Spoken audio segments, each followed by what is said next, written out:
All right. We are live. Look at that belt. That championship belt here. All right.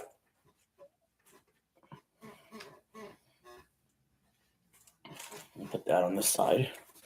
Okay. So we're watching the Elimination Chamber 2026.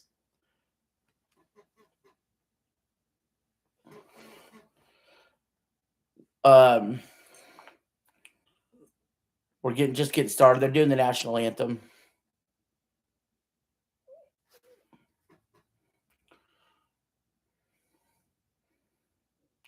Also need to update the thumbnail real quick.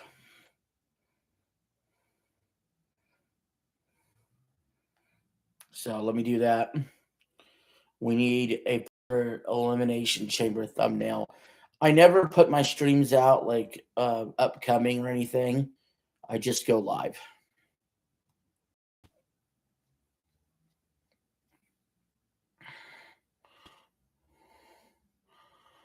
All right, let's get that thumbnail updated.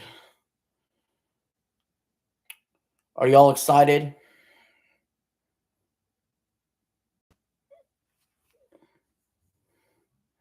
Is there anything worth being excited for?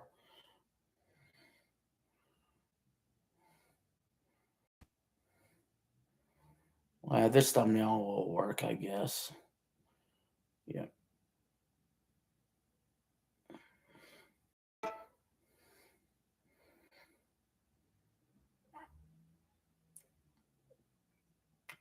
They're in Chicago, CM Punk's hometown. This event had a hard time selling, which is really weird for Chicago, but people are just revolting against the price, man. They're just revolting against the price. Hey, be quiet. Let me update this thumbnail.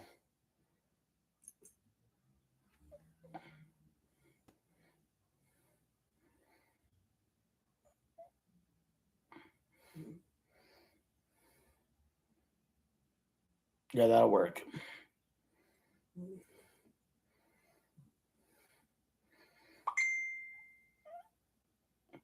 Yep, live right now.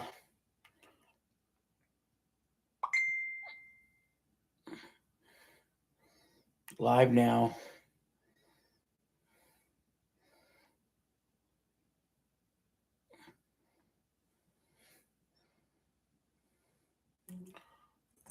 Well,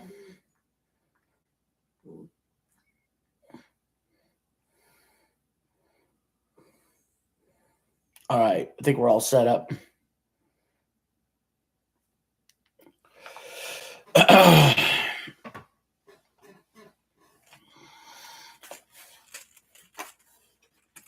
The champ, CM Punk.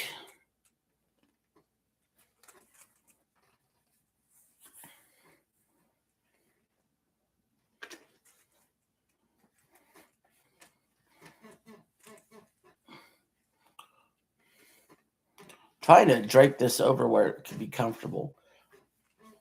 Not really a comfort spot. You know what? This belt, we'll just put this belt away for now.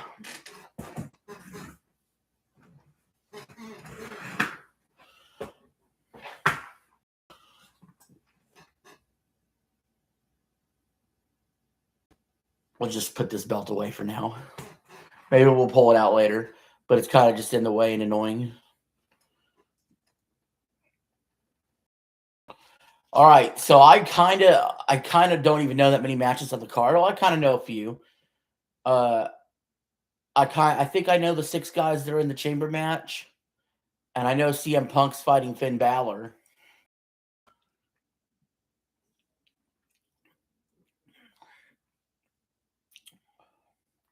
I'm not tired of CM Punk, but I do want to see a heel turn at some point. I mean, you're not going to do it here. This is Punk's hometown. If you can have Roman go heel here, I guess.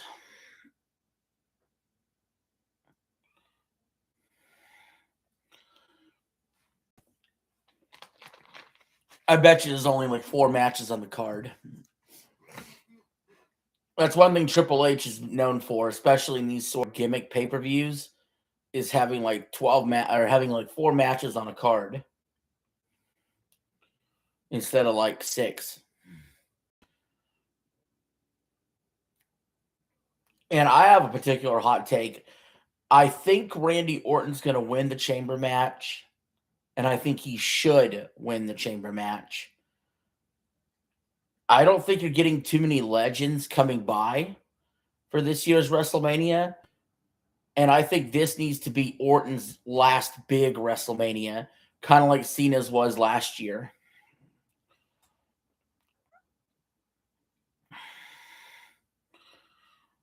There's AJ Lee and CM Punk arriving. Why is every show, whether it's a Raw, a SmackDown, a pay-per-view, they all start off time with showing people arriving in the building? Without fail, I could stop watching wrestling for months, come back, and that's always the first thing you see is people arriving at the building. And I would say the Elimination Chamber, don't be surprised in a couple years if it's a 2-night event. They're going to do the same thing with the Rumble and Survivor Series. Any of those, and Money in the Bank. Any of these, like, special type matches where you have to see it twice in a night now because the women have to do it too, they're going to make it 2-night events. I have an unpopular opinion. I don't think the women should do a chamber match. I don't necessarily think the women should do Royal Rumbles. I don't think the women should do Money in the Banks. They shouldn't do every single thing the men are going to do and show you what that looks like before the men get in the ring. Now, they're never going to go back to men only. They're going to have this equality.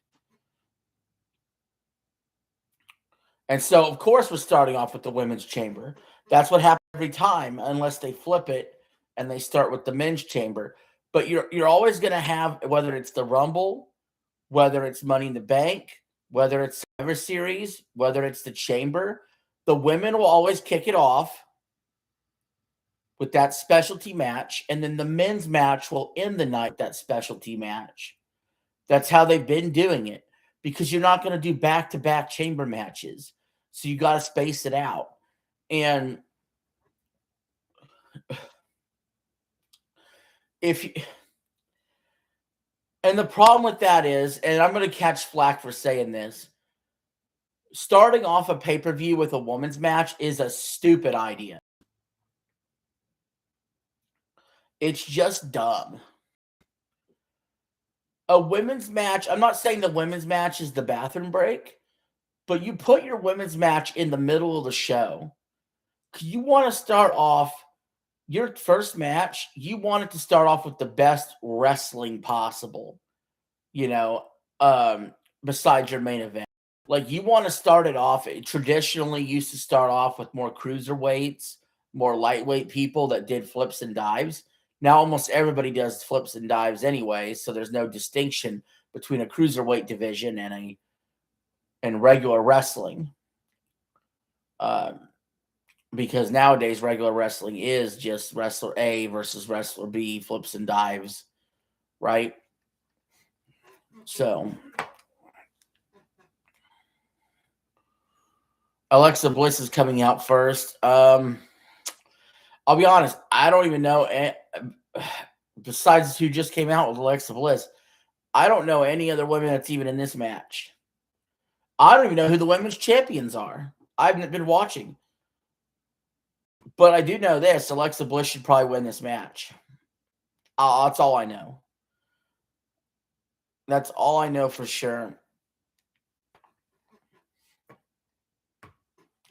Okay, so Jade Cargill is still a champ. Is she doing okay?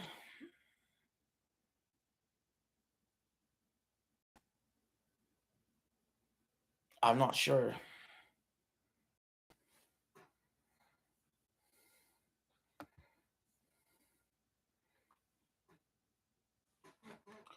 I don't know. Alexa Bliss versus Jade Cargill may not be the match. You know?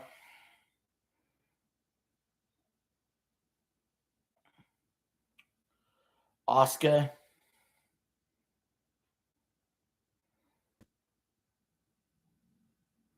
I don't know. You asked me. I think it's time for Asuka to hang it up.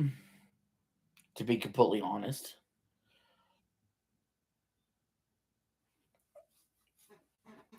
Always felt like her and Nakamura came in with like huge hype.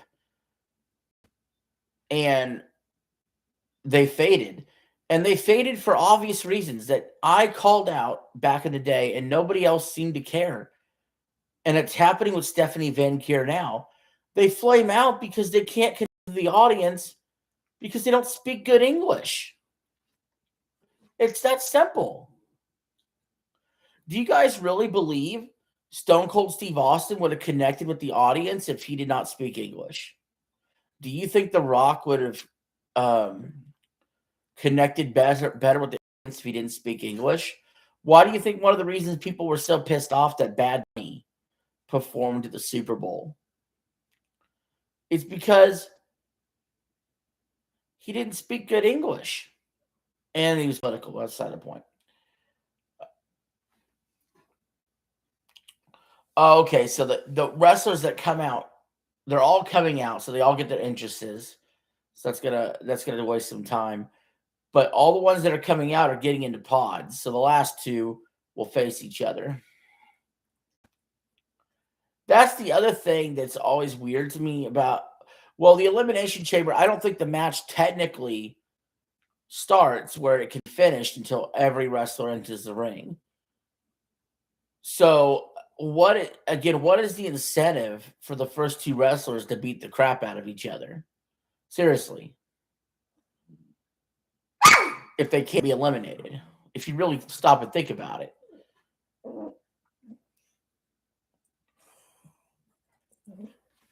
Doodles, behave. All right, Raquel Rodriguez. Rodriguez, am I saying that right? Yeah, Rodriguez. I feel like he's a what do you want? Kind of like a female Scott Hall.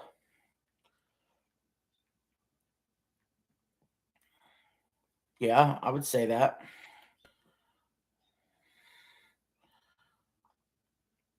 I think Raquel Rodriguez needs to bring the toothpick back, and that would work. Like, that'll do it.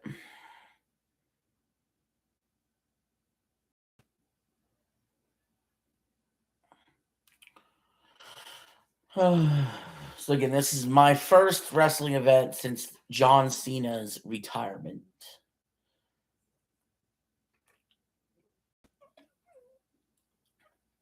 I didn't even watch the Rumble.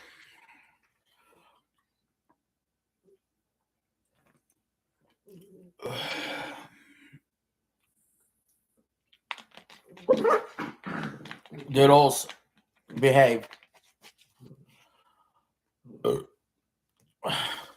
Here comes Rhea Ripley.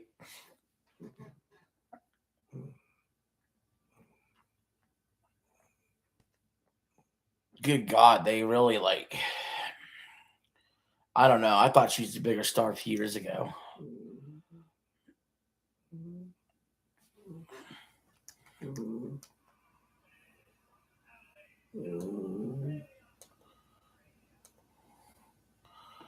She just looks pissed off.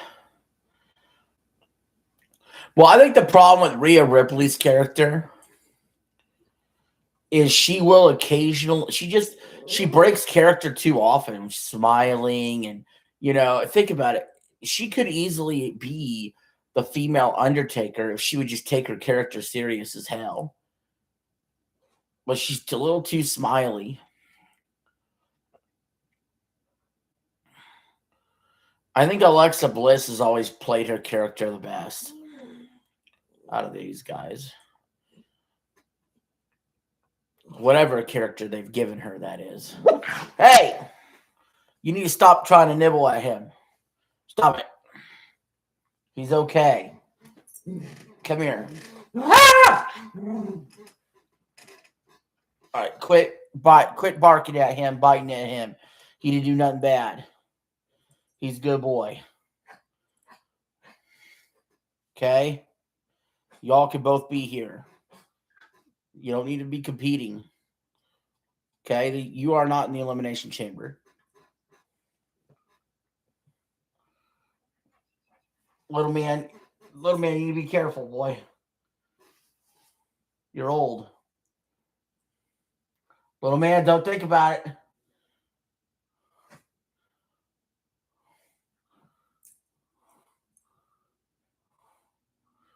Little man, what are you doing? Oh my God! Oh my God! Little man from the top rope!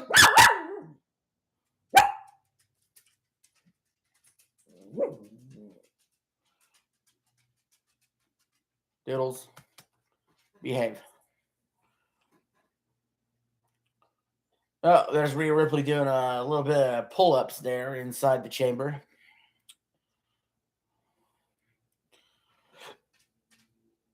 Either she's actually hurt or she's kayfabing an injury.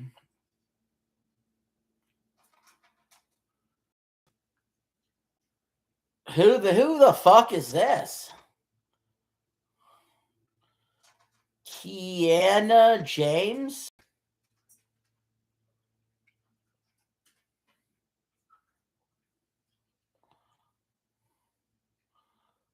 What is this? Who is this? Oh, she has gigantic titties.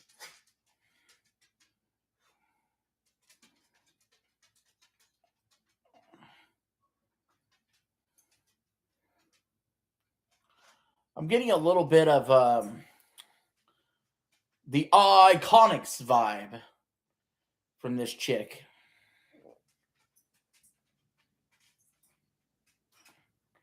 Why does she bring a purse to the ring? Does it have a brick in it or a weapon?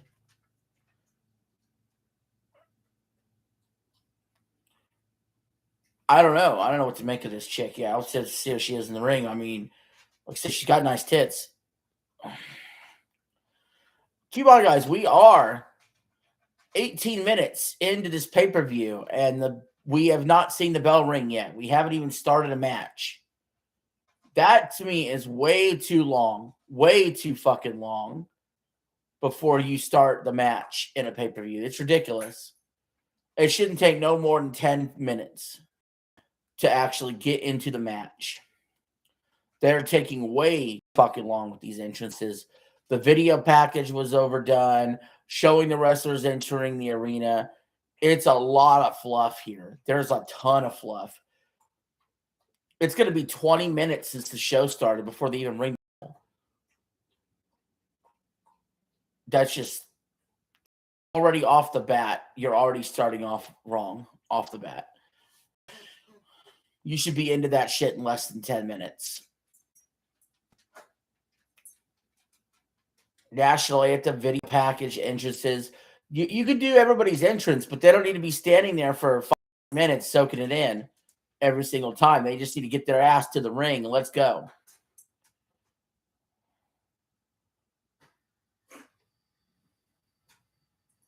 Huh? What in the world have they done? Why is Tiffany Stratton so different? What have they done? They made her a joke. Oh my God. Now, I will say one positive they did do here. They do have the chicks with the biggest set of tits in this match going one-on-one to start off. That's a smart move.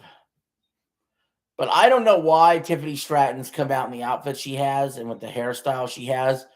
I feel like they still mismanaged Tiffany Stratton even during her title reign when she should have been an uber heel. But no, again, why are we doing this dog and pony show? Let's walk around the ring. Let's flaunt at the different competitors in the pods.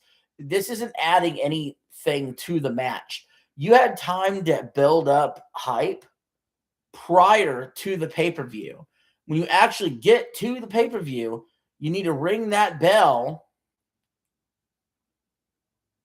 and get to business.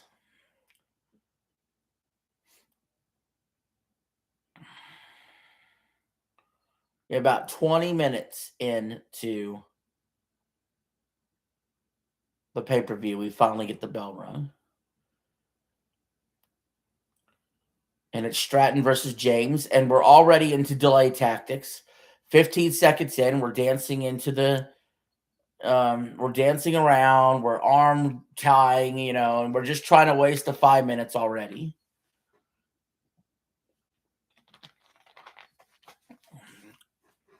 I think it's pretty clear that this is just done on purpose. Like, they know, look, guys, we know this has to go 30 minutes, so we just need to make everything as slow and methodical as possible for this non-existent hype. There's nobody actually hyped for this. This Kiana James versus Tiffany Stratton starting the match. Like, if you're going to hype a beginning would be something like Alexa Bliss versus Rhea Ripley right off the bat, right? Then that would be some legitimate hype. Look, just going through all the motions of the arm drags, the tie-ups, the Greco-Roman style stuff. This isn't working. This work for every match at the beginning of a match. Just to bring it.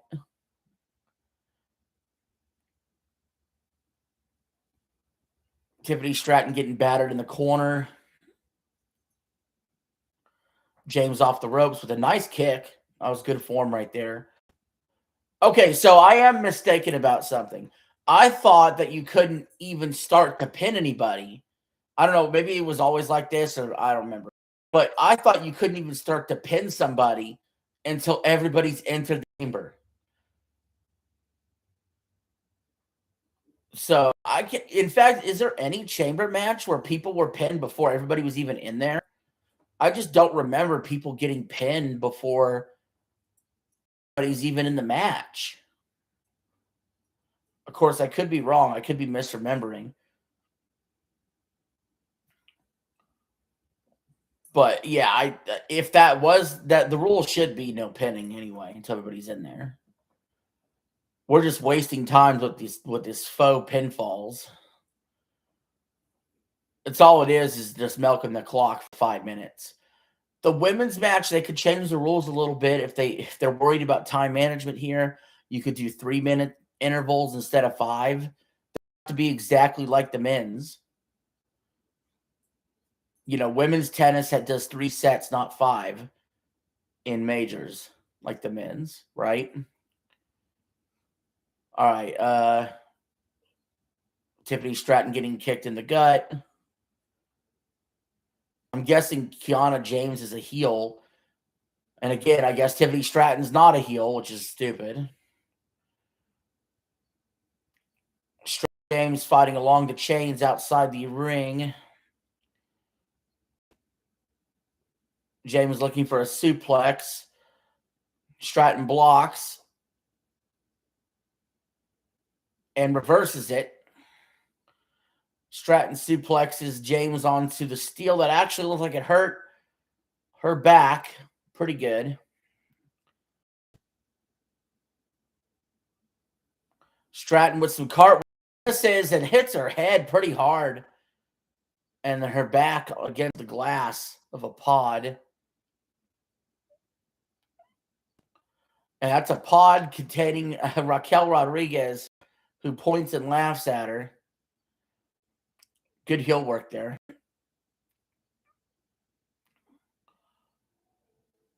Stratton still down. And there you go. The first entrant from the pod is getting ready to enter. Let's see who it is. It's going to be Asuka, who I believe has 0 chance of winning this match. Kiana James attacks Asuka furiously in the pod. Stratton follows up, but again, Kiana James knees her in the gut and throws her in the ring. Asuka with a kick. Slams her against the pod over and over again, actually. But, I mean, Kiana James is clearly putting her hands into the pod, like, way too obviously. So, I don't know who's going to win. I think Alexa Bliss should win. But I will say one thing I like about this match is I legitimately don't know who will win. I can just tell you who won't win. Asuka's not winning this. Could be Rhea, could be Alexa, could be this Kiana James chick. I don't know. Probably not Raquel Rodriguez either. No way. No way. All right, let's see. Asuka pushes them both back in the ring. She's kind of taunting Alexa Bliss a little bit. Asuka to the top rope. Missile drop kick on both. Goes to pin James. James kicks out. Goes to pin Stratton. Stratton kicks out. Not a surprise. There's not going to be an elimination before everybody's in the ring. I don't know why they bother with that. Asuka now delivering a series of chops and kicks to her opponents.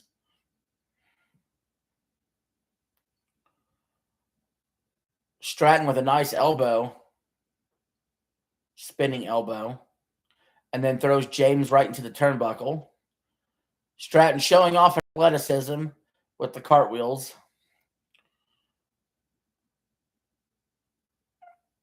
Tries to follow it up with a clothesline, and Asuka puts a stop to that with a knee to the face.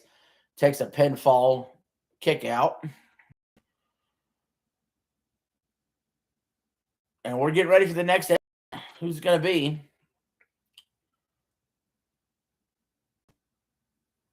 And it will be Alexa Bliss entering the match. This is who I want to win the match. This is who I think makes the most sense in the match. I think she's got a little bit of a hot hand from the crowd.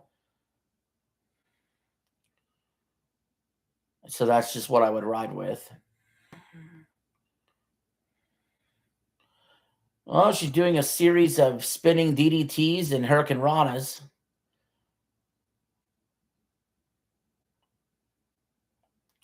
Now we're getting a stare down. Stratton versus Bliss.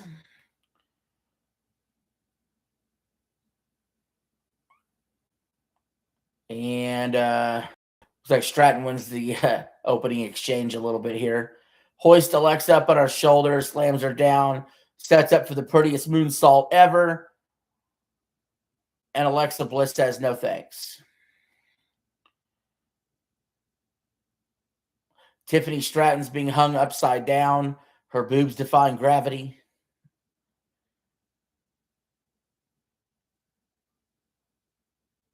Asuka going for a suplex on Alexa. Alexa elbows her in the face.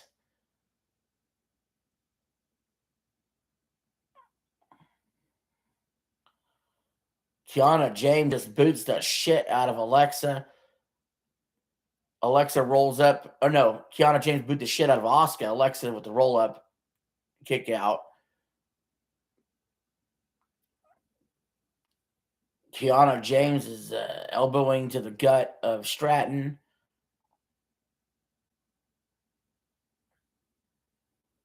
I don't know. Who you guys think is going to win this match? Let me know in the chat who you think is going to win or who you want to win.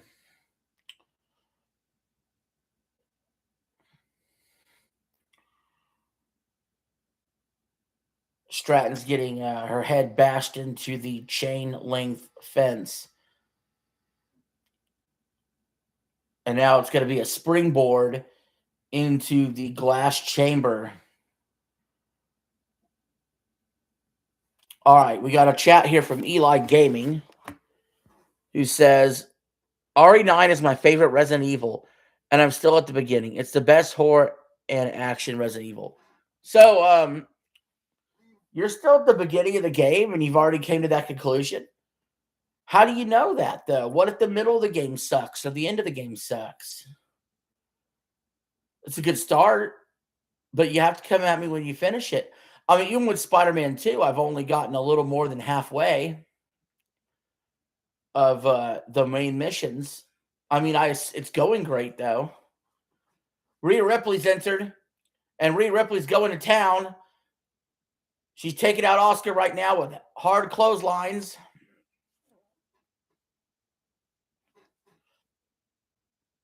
Face plants Oscar. She just headsbutts Stratton, lifts her up for a power bomb. You hope Rhea wins. I got Alexa. I'm hoping she wins. And we've got Rhea. Eli's got Rhea. So we got one for Rhea, one for Alexa now. Alexa and Rhea, speaking of them, they're going at it right now. Rhea's caught Alexa. Alexa flips over. I don't know. This is a little bit of awkward exchanges going on here. She caught her eventually in the Sisters Abigail, and Rhea flipped it back around. I don't know. That looked awkward. Rhea hits Alexa directly in the face. I think there's just a size issue between the two. Rhea's just so much bigger than Alexa. They're having a hard time connecting these moves. Alexa grasps onto the cage, and she's beginning to climb. James just spears Rhea right into the cage. Asuka misses her ass hit. Tiffany Stratton kicks her out of the ring. Now that it looks like they're pretty much all outside the ring and towards the steel structure.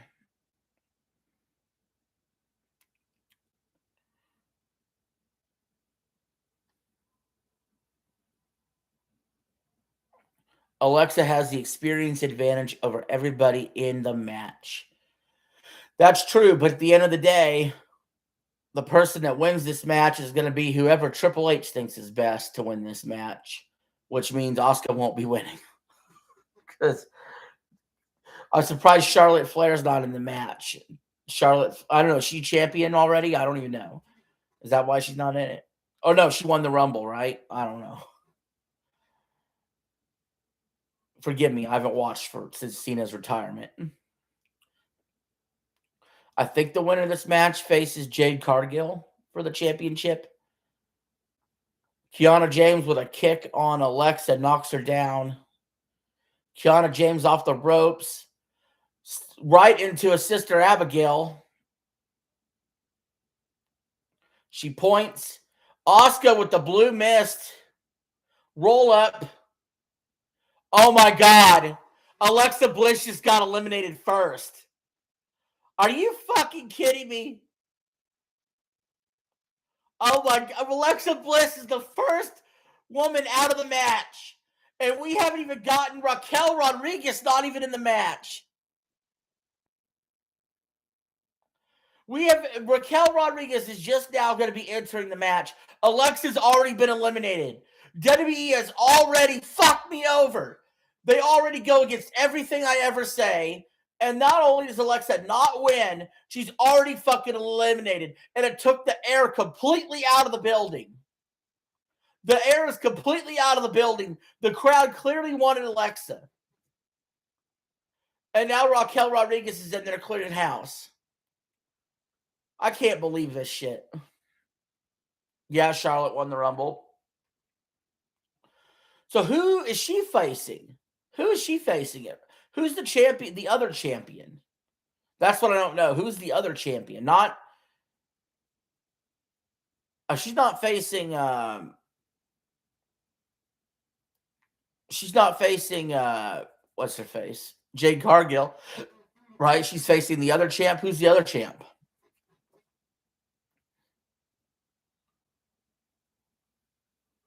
Why do people like Asuka? She's always been trash. Asuka had one thing going for her the first 3 years she was in the company. She had this win streak, and people get behind win streaks. Even I got behind the win streaks. But as soon as they decided to feed her that win streak, they fed it to Charlotte Flair.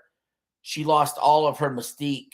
And once that happened, she got exposed for just not being able to speak English very well, and so therefore not really entertaining. Yeah. And see, Stephanie Van Kier, that's why you all love her right now, right? I think y'all still love. Oh yeah, Stephanie Van Kier's the other champ, isn't she? But yeah, Stephanie Van Kier, y'all love her now, but once that shines off of her, y'all aren't gonna be connected with her. It's because she doesn't speak English. She doesn't. Like I said at the beginning of the show. Imagine if Stone Cold or The Rock or some of your best superstars ever just didn't speak the language. How you gonna connect with them on a deep, deep level? Yeah, Stephanie. So Van Kier's fighting Charlotte then, right, at WrestleMania. And this is to determine who faces Jade Cargill. Well, I feel strongly.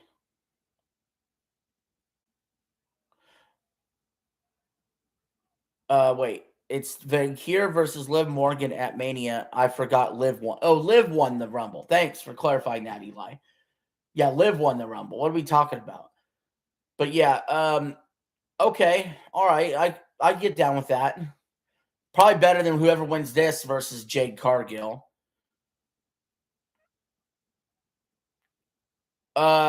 Who's getting the pin here? What the fuck? I think Raquel Rodriguez just eliminated 2 wrestlers at once. What the fuck? Is that going to count as 2 eliminations? Are they pushing Raquel Rodriguez now? But no, she power bombed, sort of like a power bomb, Asuka on top of Kiana James and pinned them both. I think they're both eliminated. So that leaves Stratton versus Rhea versus Raquel Rodriguez. Those are the 3 women left.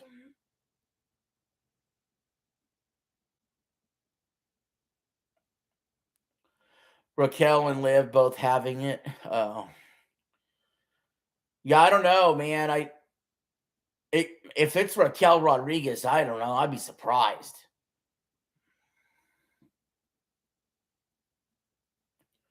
Yeah, no, I would be. I don't know, man. It's got to be Rhea, right? It's got to be Rhea that wins this. Because then you get Rhea versus Jade Cargill. That feels WrestleMania worthy, doesn't it?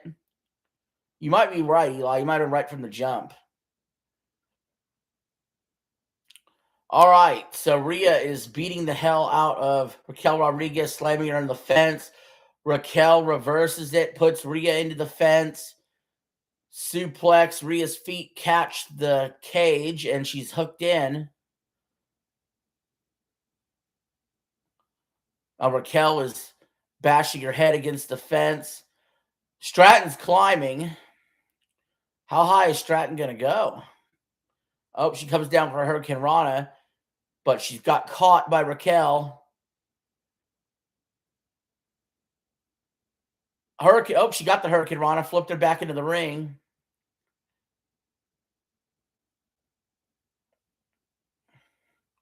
Big boot. Raquel Rodriguez to Stratton. Stratton whips her in the corner. Horrible camera shot. They're showing the other cameraman right in the shot. That's a big no-no. And they're still doing it. How would they get away with that? Like, that's horrible for the production truck. Eli, what does Eli say? He says, I'm playing RE9 on keyboard and mouse. I don't like keyboard and mouse, man. I'm such a console controller player. Raquel lifts up Stratton. slams her into the turnbuckle, flips her over, is hoisting her up on the top rope. Raquel climbs. Well, I can't say the R word, Eli. It's YouTube. Oh well. Oh, Rhea Ripley off the top of the pod, and you know what? She's selling a back injury hard, or she really hurt her back right there. Stratton with a moonsault, but it didn't look like the prettiest moonsault ever. I guess it was because it's a 1, 2, 3. She didn't. It was a moonsault. She didn't do her usual jumps for it. Obviously, she was already on the top rope. So it comes down to Stratton versus Rhea, and now I'm 100% sure. I feel 100% sure that Eli is going to be right and Rhea's winning. Have we ever gotten Rhea versus Jade Cargill? I don't think we have. But I know for a fact we've gotten Stratton versus Jade Cargill. I think Jade Cargill beat Stratton. Yeah, that's what I should have thought of that from the jump. You know, Rhea versus Jade at Mania. Rhea probably puts Jade over. Rhea misses with the Stratton boot, her boot on Stratton. Stratton gets kicked in the stomach, knee in the face, followed by a clothesline. Rhea selling a back injury. She lifts Stratton up, actually grabbed her by the tit for a little bit there. Cupped her for a little bit there. Alabama slam by Stratton. 1, 2, kick out.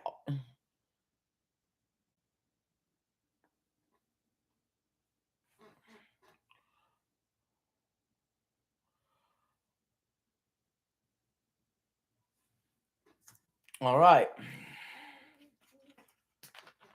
Stratton now climbing to the top rope. Rhea in the middle of the ring.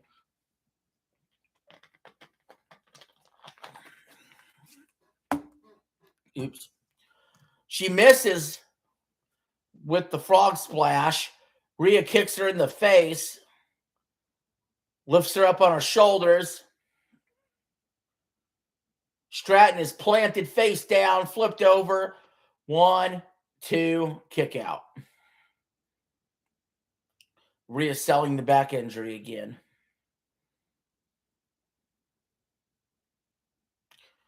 I'll admit the match has been more tolerable. If me calling it, actually, I didn't know if it was going to hurt the match quality or help the match quality. I think it's helped me get through this shit because it's distracting me from how bad this shit really is. Because this really hasn't been great. Rhea spear into the turnbuckle. Stratton moved. Stratton now on the top rope with a swanton dive. 1, 2, kick out. And now Stratton trying to figure out what to do next. We're at that point in the match. It could end at any moment. Stratton is setting up for the prettiest moonsault ever. Rhea caught her and pushed her. I believe Stratton might be bleeding from the mouth. Maybe. Rhea sets up her finisher. 1, 2, 3. Rhea Ripley has won the women's chamber match. Do you think Triple H will let Jeff Hardy have one last run in WWE? Well, I don't think so. I think no, I don't think so. I just don't think so. But, you know, they could really use a better tag team division. Good job, Eli. You predicted the correct winner of tonight's match. I thought they did Alexa dirty. She should not have been the first elimination. If she wasn't going to win, that's one thing. First elimination before everybody's even in the match, that's a slap to the face of the fans. It makes me sick. You know, that's the thing you have to remember too. Triple H just flatly will not let anybody organically get over. And Alexa Bliss has now become the LA Knight of the women's division. She's organically gotten over, and Triple H doesn't like that. And it's ridiculous because when someone gets organically over, you should ride the lightning on that, not fight it. Eli says people are going to be mad if she wins at Mania because then she'll be tag champ and WWE women's champ. She's tag champ too? Well, I just think, okay, so I think the reason they picked Rhea,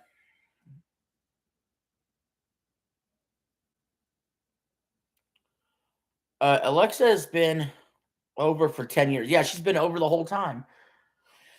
But just more recent run she got over. But anyway, with Rhea, I think it's clear they picked her because the visual of Rhea versus Jade Cargill, these are two very tall, muscular, strong women. Now, the match is going to be crap. Let's be honest. Kind of like if you look back at the Brock Lesnar Goldberg matches, they're not great. You know what I mean? Like they do what they set out to do. Visually, they look impressive.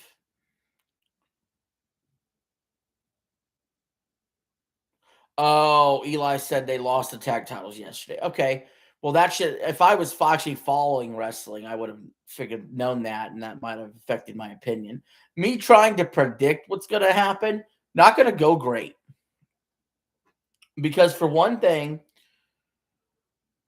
I should be able to just, in my mind, go, what's the dumbest thing they could do? Or the most predictable thing they could do? And just roll with that. Or who is the closest to Triple H and just roll with that, and I'd probably be right. The problem is I'm just trying to say who I want to win sometimes or how I would book it. And I never coincide with Triple H's thoughts. Me and him are so not opposite ends of the spectrum, but we just have totally different ideas about what to do.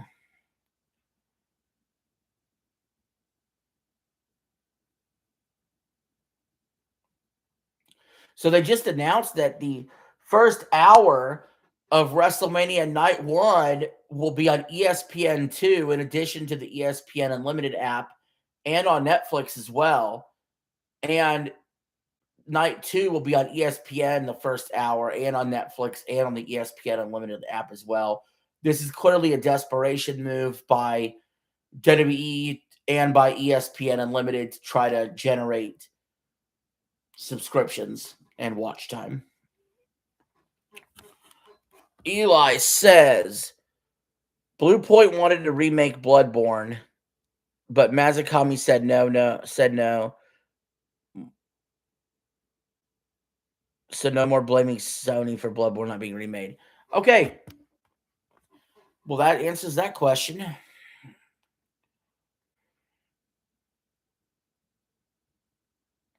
So I do not have the laptop plugged in because I did the stream with the dogs a few weeks ago or whatever, a few days ago. And it lasted 5 hours and 40 minutes. So we're going to test it out tonight and hope that the laptop doesn't die during this pay-per-view. And so if we do get suddenly cut out at some point, if I didn't notice the laptop battery go to low, then my bad. But right now it's sitting at a healthy percentage.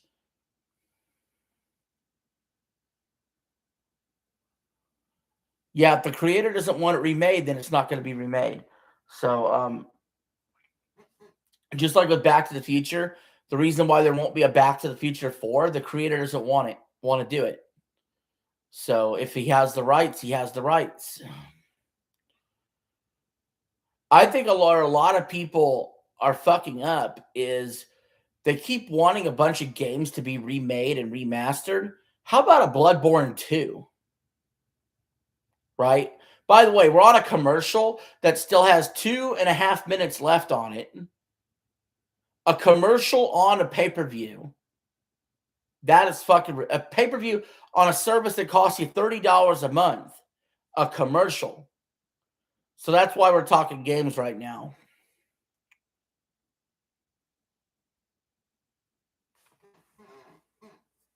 Mezukami dude himself. How about he do Bloodborne 2? Just saying. Dustbloods kind of looks like the spiritual successor to Bloodborne.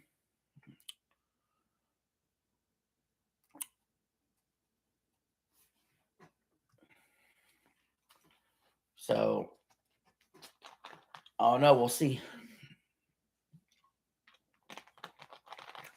But there's plenty of things Blue Point could have made. Blue Point could have made Infamous. They could have done the God of War remake if Sony Santa Monica didn't want to get involved. By the way, we still got over a minute left on this commercial. You do not do commercials on a pay-per-view. Like, I don't know why they think they can get away with this shit.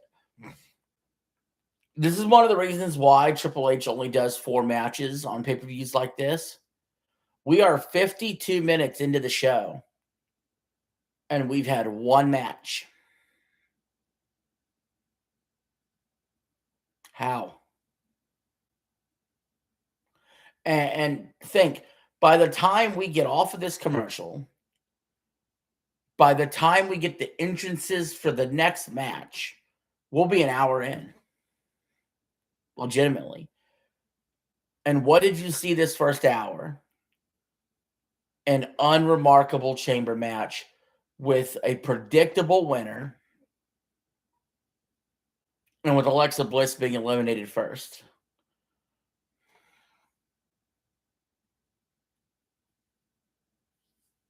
So, is that how it's going to be all night?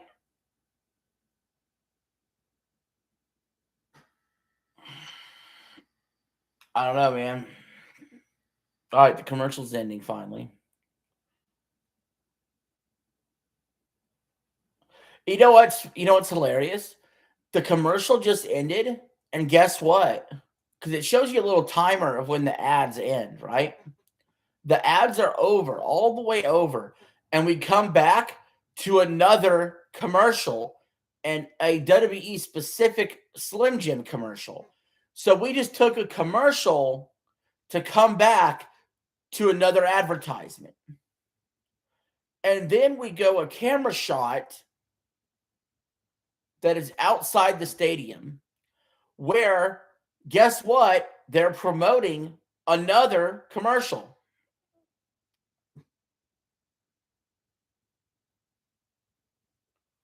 You cannot make this shit up. Because before they went to the actual ads, they did a commercial for WrestleMania with the ESPN and ESPN2 stuff. They went to 4 minutes of an ad break with regular commercials with the timer going, and they come back to a commercial. Then they show the outside of the arena to promote another commercial. Now they're showing a logo of WrestleMania Vegas with a logo of an advertisement underneath talking about U.S. Air Force. I swear to God, guys, I don't even know what to say about all these fucking commercials on a pay-per-view. And are we really going to do this right now? Do you guys realize what match is next if you're watching along?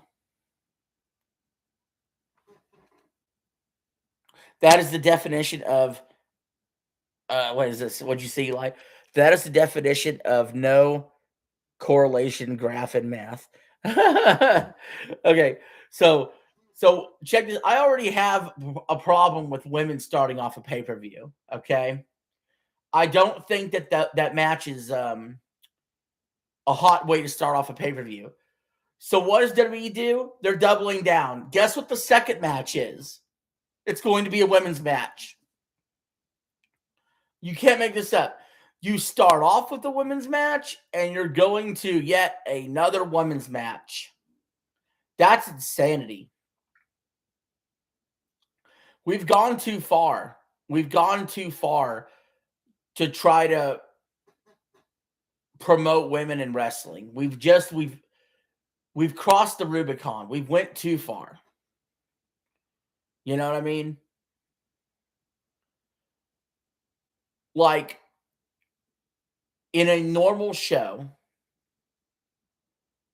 back in the Attitude Era, we'll say, if you had, let's say you had, I don't know, 6 matches on a show, 5 would be men, 1 would be women, right?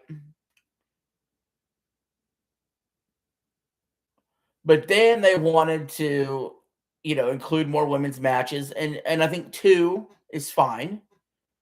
But is 2 fine in a 4-match pay-per-view? Because I think this is a 4-match pay-per-view. Is 2 fine back to back? Like, you want to talk about snooze fest? Because it's not like these women are doing bra and panty matches. It's not like they're doing mud wrestling or a panty on the pole match.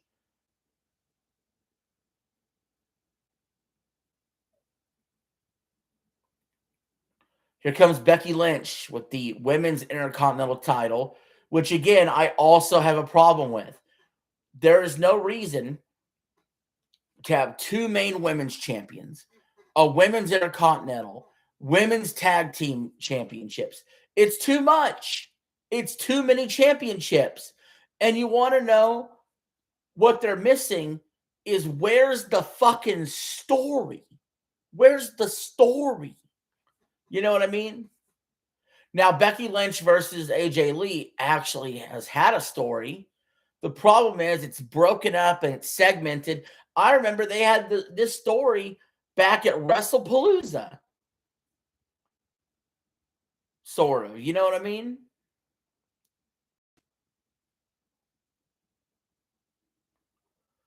But no, it's just we're seeing on display everything pro wrestling right now, or WWE specifically. Too many championships, too high of a percentage of women's matches, predictable winners, overbloated ad time, and ads pushed in your face, wasting time.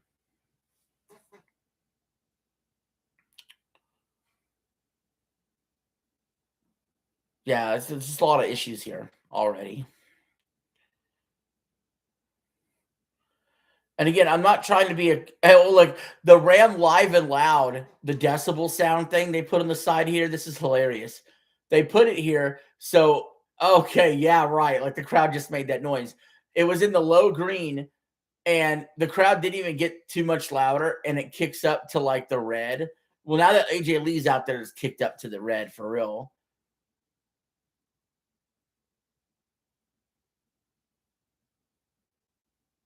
Watch AJ with CM Punk is champ.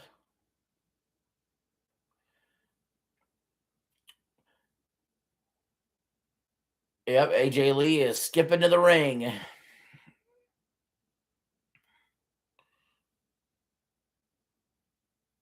So who's winning this match, Eli? You called the first match.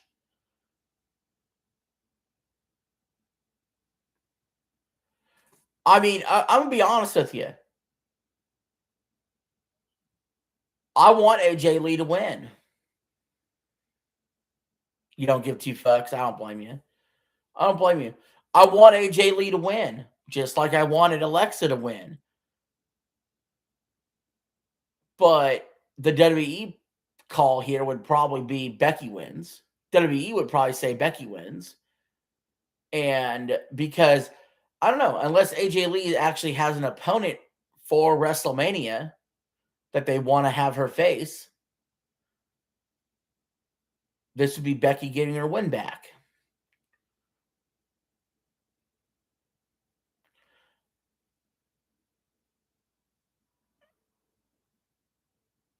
If you had to pick AJ. Yeah, but again, I wonder if we're just saying that because it's what we want, or we're saying that because that's what they're going to do. Because you also got to think, if we got 4 matches, I would assume 2 hit heels and 2 faces are winning tonight if you want to keep it even. And if anything, you'd want to tilt heel if you could, because you're setting up payoffs for WrestleMania. Of course, Triple H doesn't understand that. A lot of times he'll not pay things off at Mania correctly.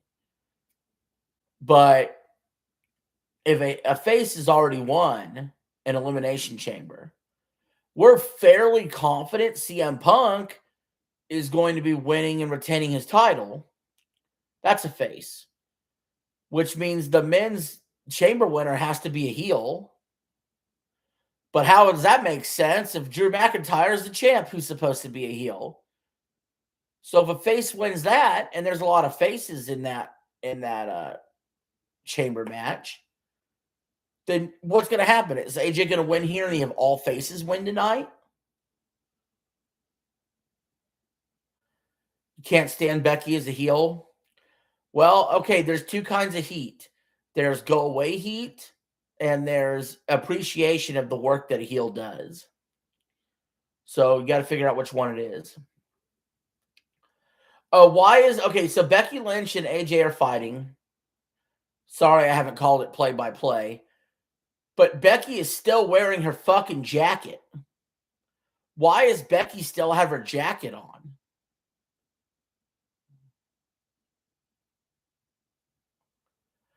This is stupid.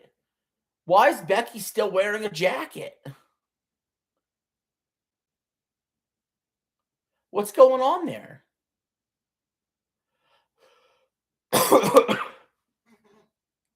It's very unattractive.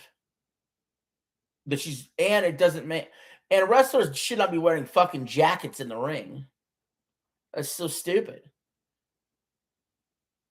AJ Lee is rolling up Becky 1, 2, and kick out.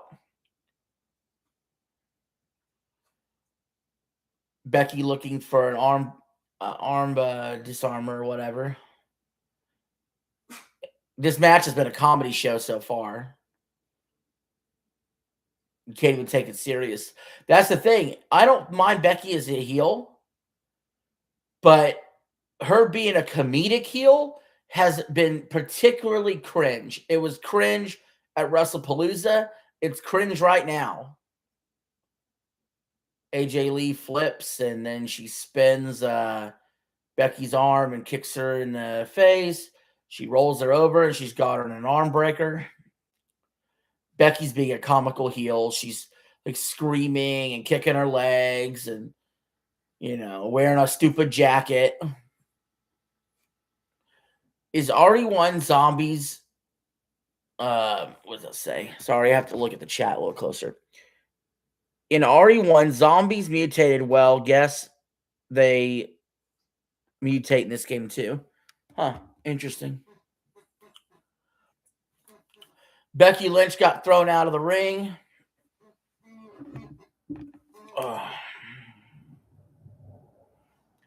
I need to get my eyes checked better. I don't know why. My eyes are always, I swear to God, my eyes are always like half a fucking sleep. Because I'm like always on the verge of falling asleep for whatever reason. I always got some kind of sleepies in my eyes. Ugh. Wake up. The show's put me to sleep.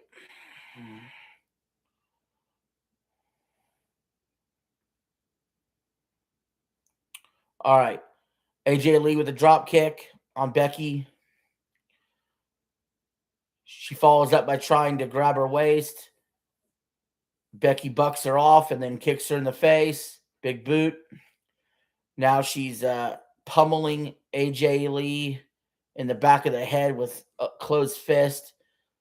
Slams her face on the canvas.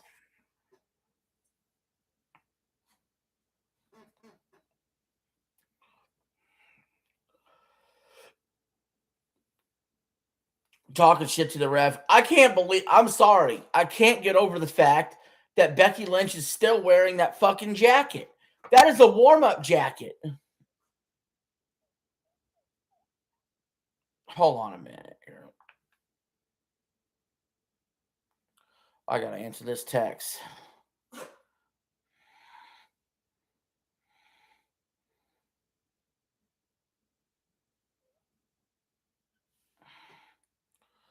Yeah. I got people messaging me wanting to go to the bar. I'm like, you can't do that. I'm stuck watching this. All right, Becky Lynch grabbing AJ by the hair, knocks her down. 1-2, kick out. Again, I don't think Becky being a heel is bad. I think her being a comedy heel is cringe. That's what I would say, Eli.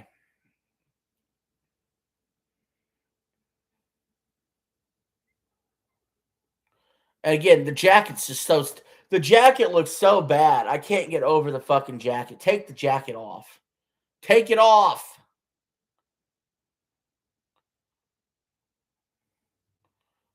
You're wrestling a match. You're not in a fucking circus. That's a warm-up jacket. That's embarrassing.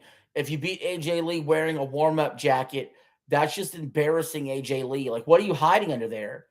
What are you hiding under there? I mean, you're not in fucking Saudi. You don't have to cover up. Becky Lynch now kicking at AJ Lee in the corner. Flips her over. AJ Lee sold that well. She turned around like a little rag doll. Kicks out. Becky looking frustrated. Again, I don't know how this happened or when this happened because she was never like this. But to me, Becky Lynch is might be the most cringe wrestler, men or women, on the entire roster. Legitimately. She is so fucking cringe. I don't know how to explain it. Every little thing she does is cringe now.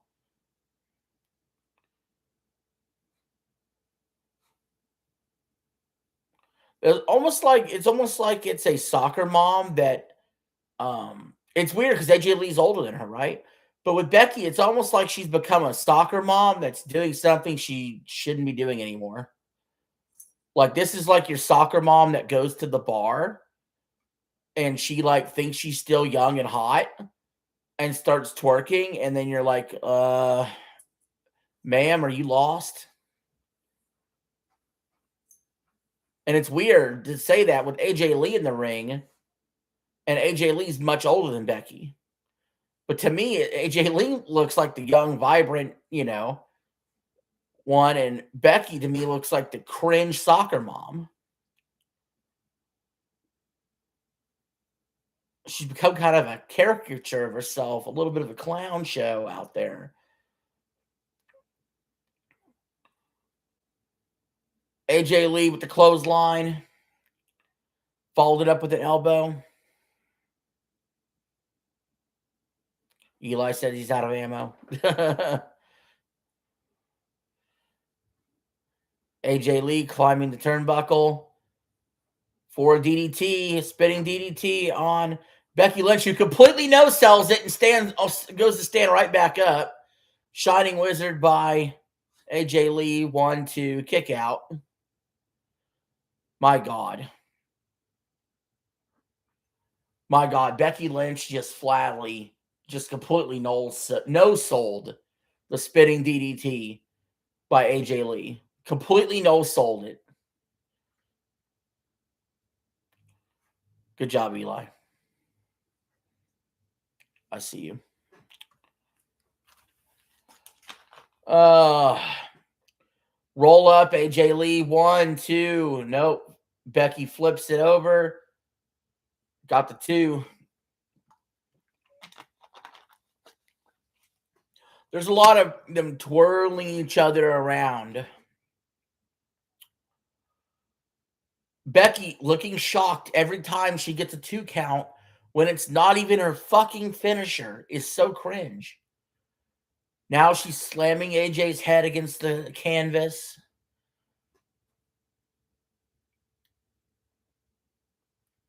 She's undoing the turnbuckle. Are we gonna have a DQ and set this up for WrestleMania? Can we please not prolong this? AJ Lee stops Becky from hitting the turnbuckle. AJ hits her with a kick to the face, slides out of the ring, and then toe drags her down. Face first. Now she's climbing the turnbuckle that's exposed. Becky pushes her. She lays flat on the top turnbuckle. Becky's climbing the ropes. She's setting up what could be a suplex here, a superplex.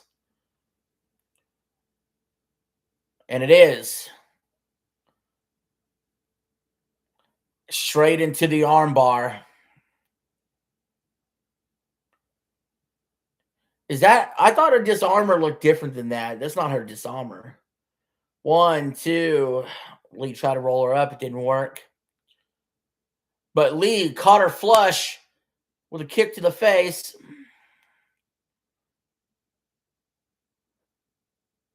2 count. Becky kicks out. I don't know why she's wearing that fucking jacket still.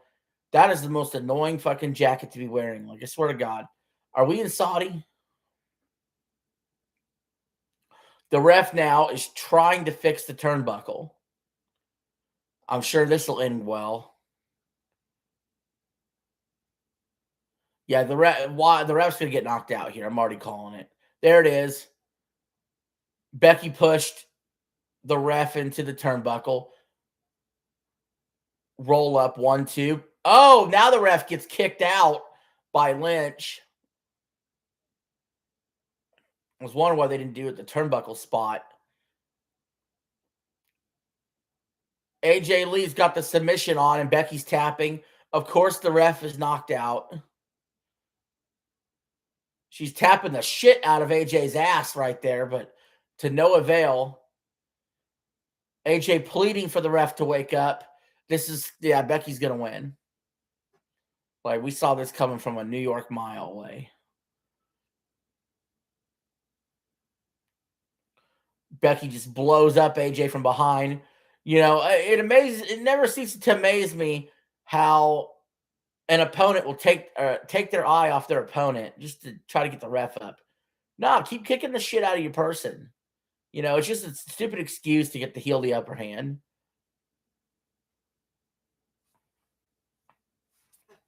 Now you got Becky on the outside, throwing AJ Lee into the barricade. And I don't know why the ref's still knocked out. Like, these refs act like a single shot knocks them out for 15 minutes. Guys, I shit you not. Come on. The ref should be woken up by now. That's ridiculous.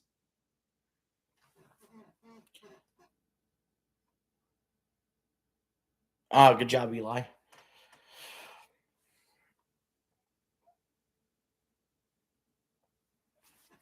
And now Becky brings out the chair while the ref's been down for like 5-6 minutes off of a single kick. Even though she's awake, the ref's eyes are open. She's kicking around out there. She's not acting like she's stone cold knocked out. She could just look and be able to officiate while laying there. But she acts like she just had the worst hangover of her life.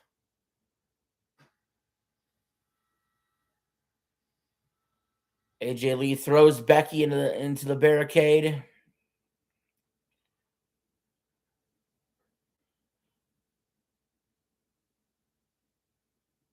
Settles her in the ring. Elbow from Lee. Gets back to the second rope for a spinning DDT. Oh, Becky blocks it. Throws AJ to the ground. And Becky does a DDT right on the steel chair. Slides the steel chair out of the ring. Now she's going to wake up the ref. And now the ref is magically awake. Just in time. 1, 2. Kick out. Well, maybe there's a second act here to this match I didn't expect. Because the ref's up now. The ref's up now. And Becky is pissed.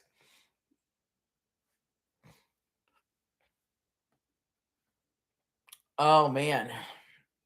I really thought that was going to be it. Becky throws. Whoa. Becky went to throw AJ into the turnbuckle. The ref stopped her. Roll up. 1, 2. 2 count.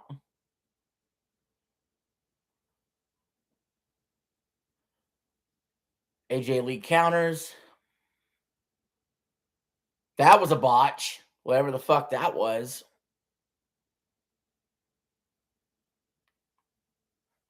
Becky just hit herself into the turnbuckle. AJ Lee dodged it. Now AJ Lee has got the submission locked in. And Becky's tapping. AJ Lee wins. So they obviously have something set up for AJ Lee at WrestleMania. She's got a program at WrestleMania. Let's hope to God it's not the rematch versus Becky.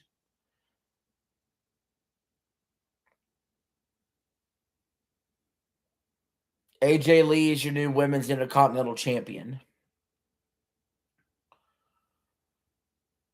And again, it's the person that makes your belt, not the belt that makes the person.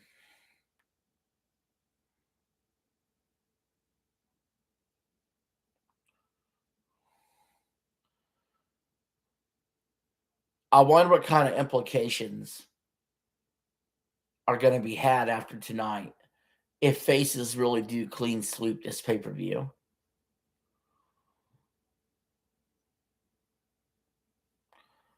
That would have some major implications on WrestleMania, in my opinion. That would tell me we're in store for another heel fest of a WrestleMania, which is always disappointing.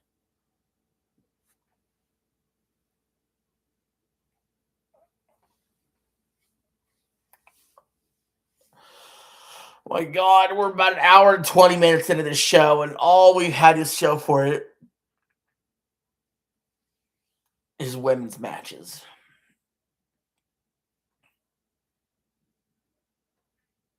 That's it.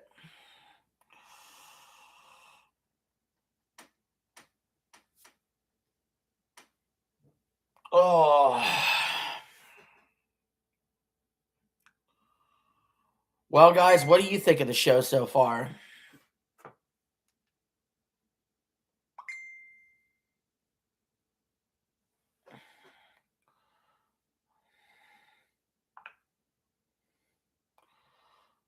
I don't see them.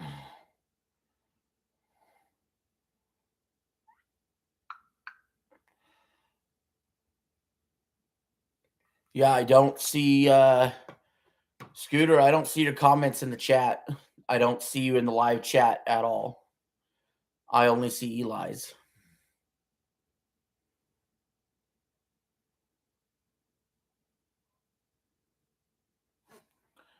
Here, I'll send you a picture of the chat so you'll see what I'm talking about.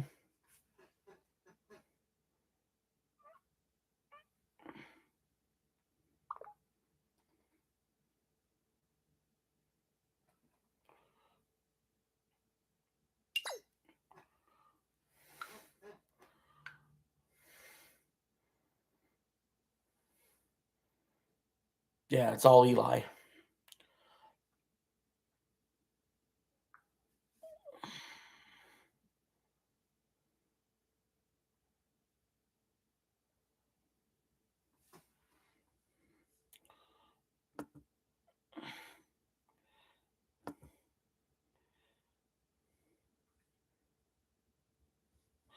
Oh, never mind. All right, Eli just solved the problem for me. Okay, I see you in the chat now, Scooter.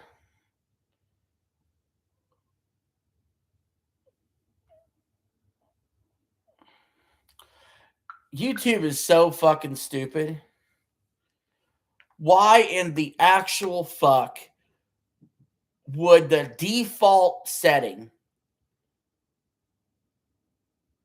be top chat instead of live chat?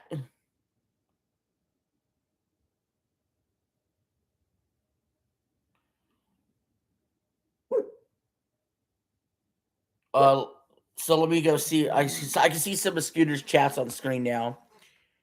So he thinks Becky should win. Well, that didn't happen. Thinks at Mania, AJ wins at Mania. I don't want to see a third match of that. I got Becky.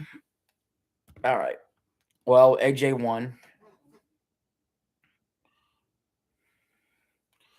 So yeah, this live chat feature. Thanks for pointing that out, Eli.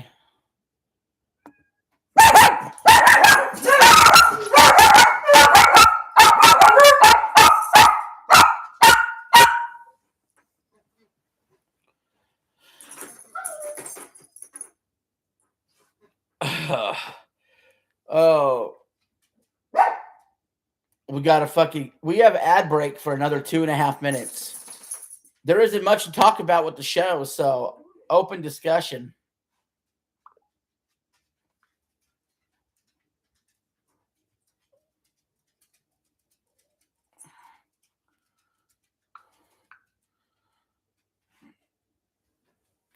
Doodles, come here. Doodle, come here. Woo woo. Come here. All right, give the audience what they want. Do you want to give the audience what they want? What do they want? What do they want?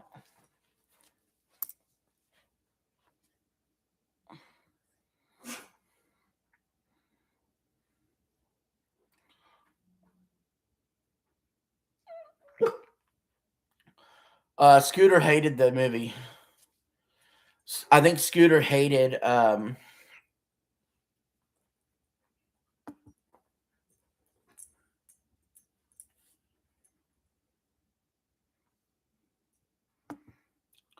think he hated the Silent Hill movie.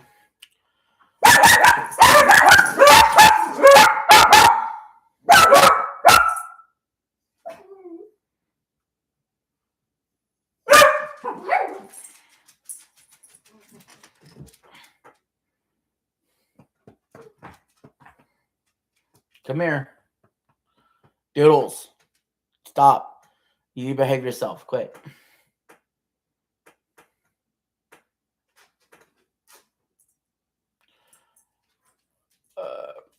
I wonder why they take these ad breaks. They really don't have to. I mean, just get to the next match.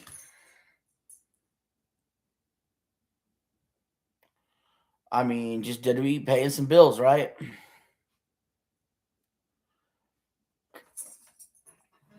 Let's get out the belt. Oh, shit.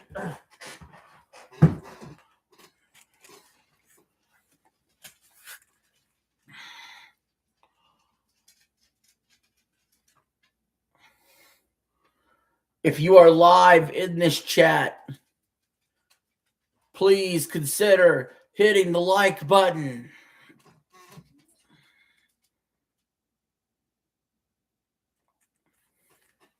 Yeah. Yeah. We got a oh no, we had it. We had a like and the like's gone. No. We had it. It's gone. Doodles, our like is gone. We had a like. And it's gone. What happened to our like? What happened? All right, we're back from the ad break. Elimination Chamber brought to you by Papa John's. Better ingredients, better pizza.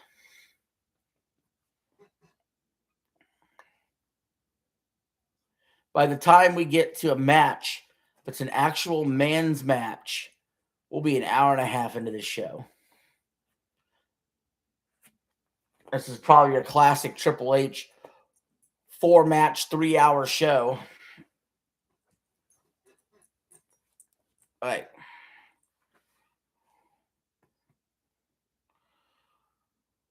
All right.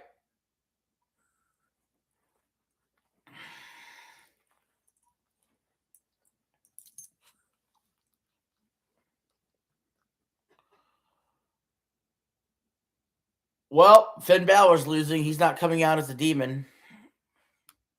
So we know Finn Balor's losing.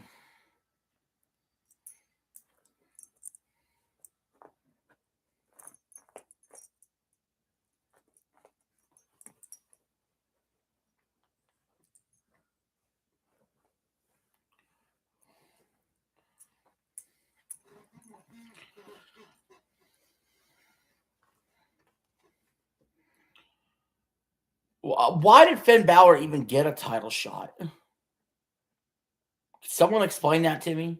How did he even earn one? This is another guy that, when they debut somebody and they push him to the moon right off the bat,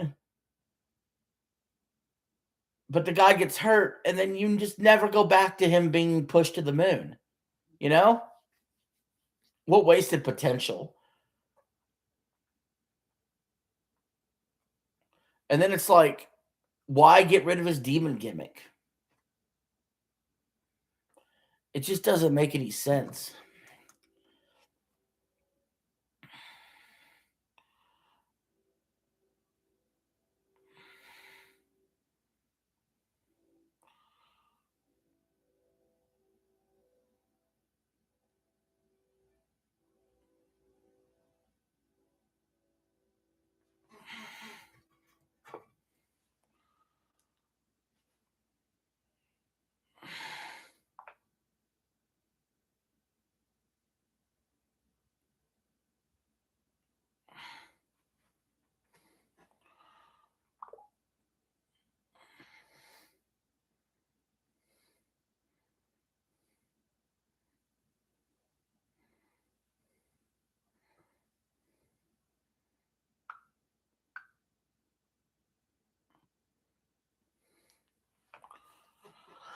Uh,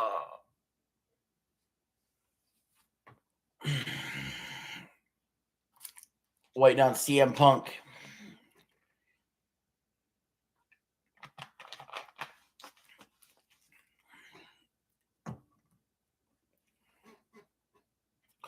All right, I see Scooter. He's in the chat.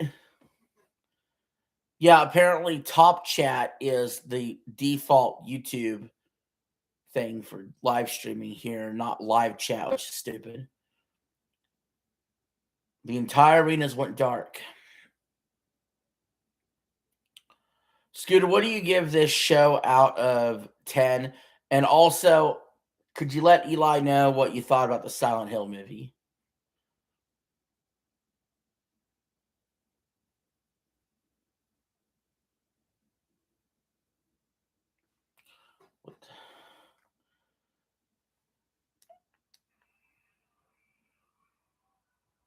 Interested to see CM Punk walk her out of the locker room. So far, 4 out of 10. That's about where I have it.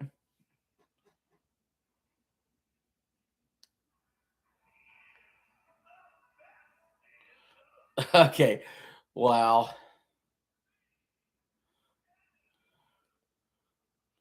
You gotta be careful what audio I play. Yeah, the movie sucked. We all agreed on that. I mean, the review scores were awful for it. I thought Scream 7 was an 8 out of 10, by the way.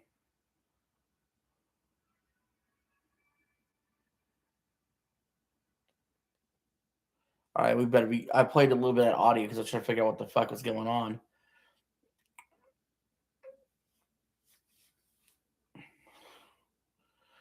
But why is it CM? I feel like CM Punk is acting like this match is a bigger deal than this is.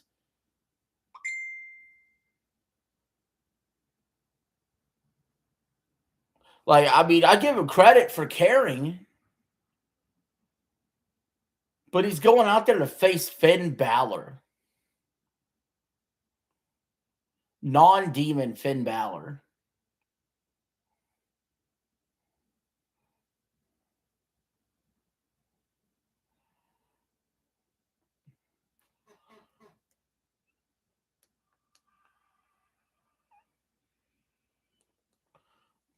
Um, I mean, the only other reason I could think of for Punk to act like this is he knows this is the last time he'll successfully defend the title, and he's in Chicago because he's probably dropping the belt to Roman at WrestleMania.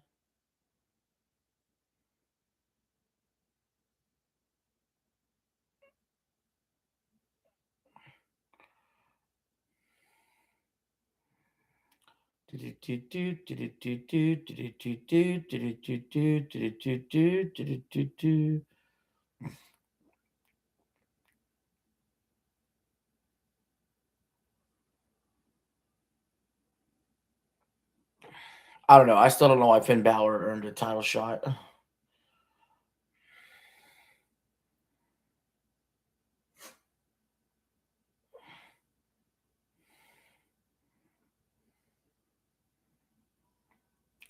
Oh, okay. Maybe that's why he cares so much. It's his first WWE match in Chicago since 2013. I didn't know. I thought he would have already done that by now.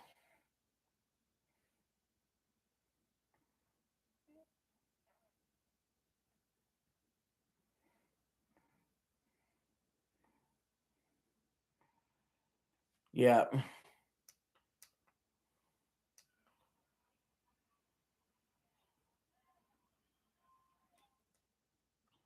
that's pretty cool.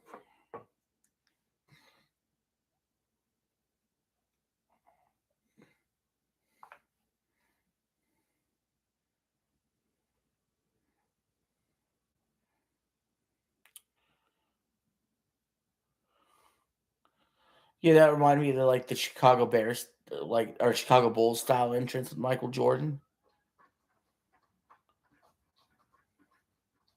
No, calm down, calm down.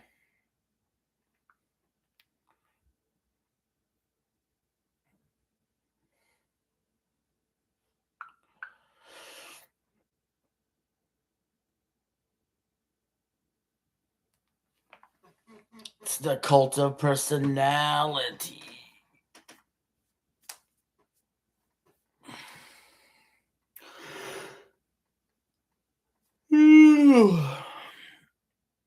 Man, I was wrong. It's gonna be about an hour and 35 minutes into the show before we see a man's match. It's fucking wild, bro. But I get why you don't want to put Punk on earlier, but maybe you should have considered Punk in the main event just because it's Chicago.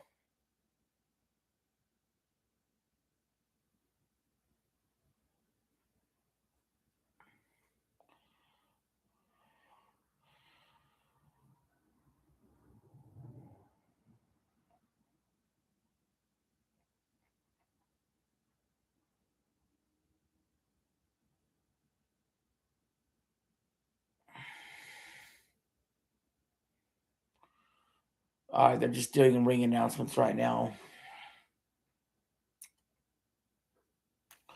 I don't think there's too much analysis here. CM Punk was the lock of the night to begin with. Finn Balor's jacked.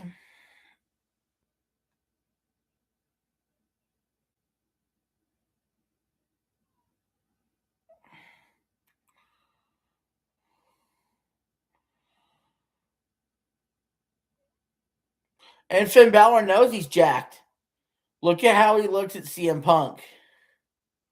He's like, I know you ain't jacked, bud.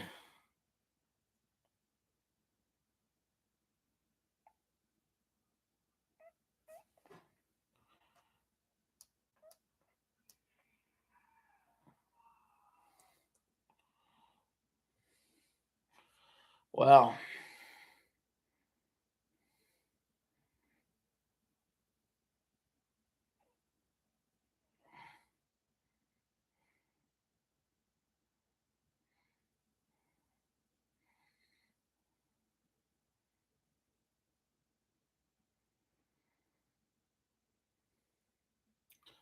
W. Sam is into the chat. Get ready for CM Punk versus Ben Balor. Do we play? We're watching a wrestling event right now. What do you want me to do?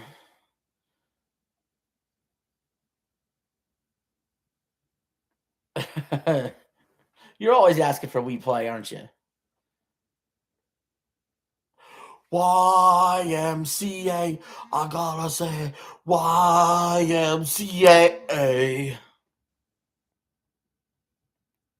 All right, the match has started. Punk and Balor filling each other out. Punk is wearing red trim trunks. Uptown Funk.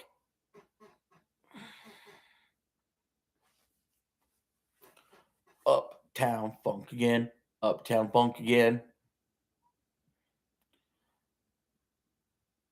Punk's got Balor in an armbar. Balor reverses it.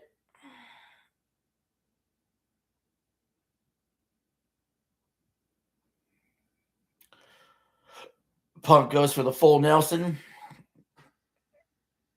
Balor breaks that.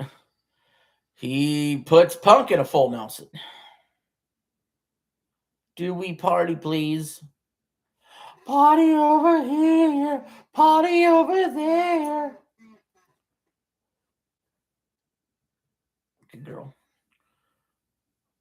Punk's got Balor in a headlock. Do we fit plus? We fit. We fit. We fit.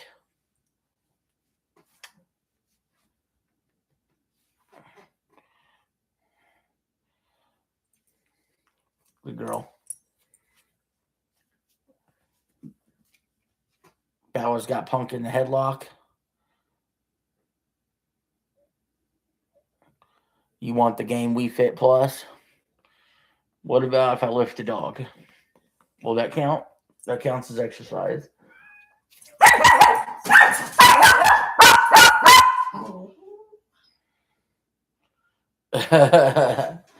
Doodles. Doodles.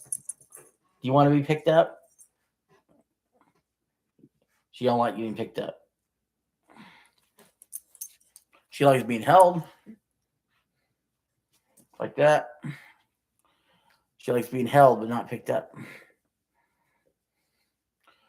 CM Punk with a kick to Balor's face.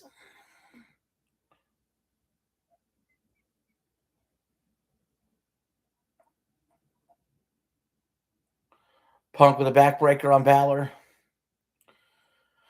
You didn't miss too much. Scooter came back in the chat. He said he did not like the Silent Hill movie, and he is a Silent Hill fan like you. CM Punk had an entrance that was similar to Michael Jordan's entrance at for the Chicago Bulls over the years. And right now he's got the upper hand on Balor in the championship match.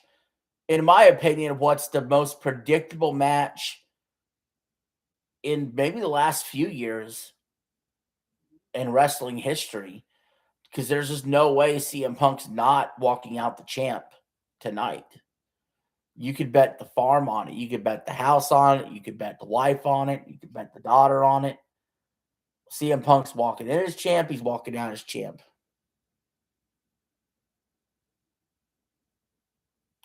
Balor deserves to win, but I don't think he'll win. Yeah, well, it just is the right. This isn't the right spot. Play We Fit Plus with Mark, please. Mark's at the bar. Mark's at the bar.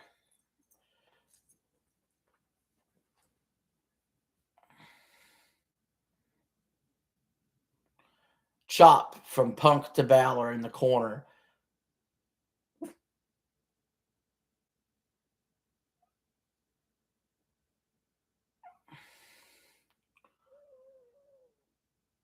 A Punk getting ready to climb the turnbuckle. 1 hit, 2 hits, 3, 4, 5, 6. Balor reverses. Leg sweeps Punk off the turnbuckle, whips him into the ropes, follows it up with a knee to the gut, flipping Punk over onto the canvas.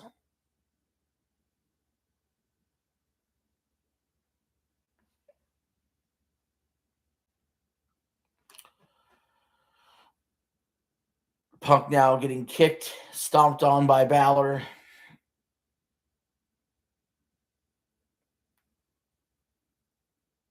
Got to give it up to Balor. He's fucking fit as a fiddle.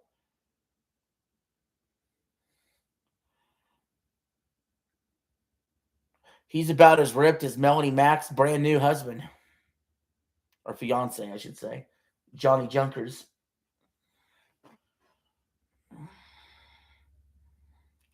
Punk tied up into the ropes. Balor kicking at his midsection. Punk lays at the heap on the canvas in the corner of the ring.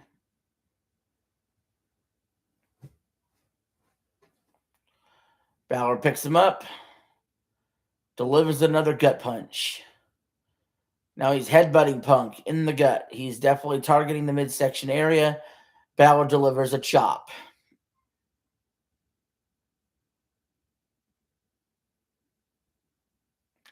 He whips Punk into the other turnbuckle and chops at him again. Balor in firm control right now. Hi, Sam.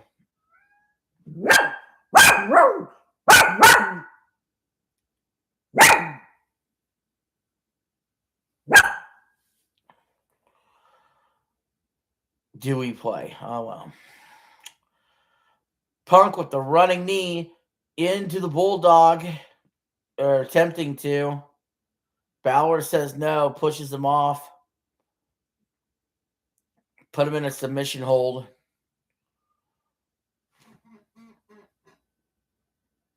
All right, what's the chat saying? Play We Fit Plus with Helen, please. Who's Helen?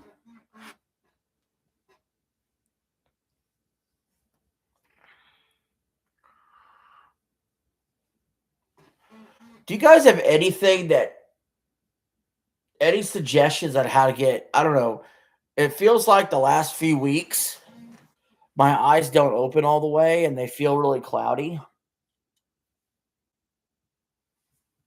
I'm falling asleep randomly more often.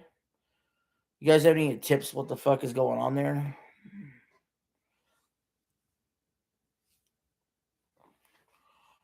Because I would like to see normal.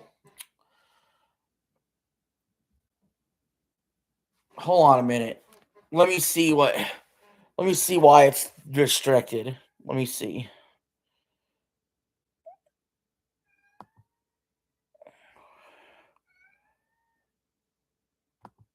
What's the message?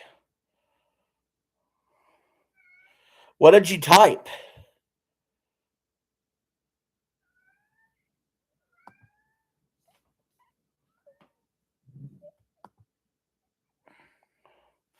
What were you typing? Because that was completely YouTube's end.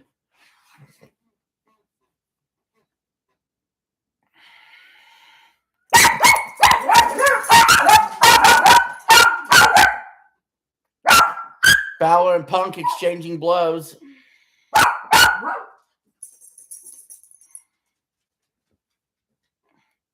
My cat's pissed off. He's outside right now, and I'm not letting him in.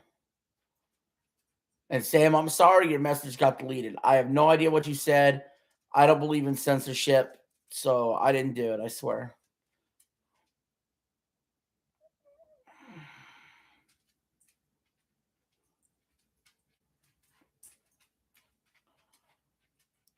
Pause, unpause.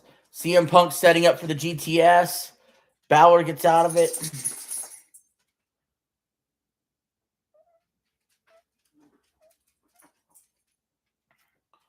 Punk with a tope suicida on Balor.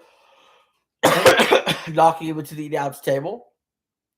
Well, again, if the chamber is happening after this, you need a table spot at some point.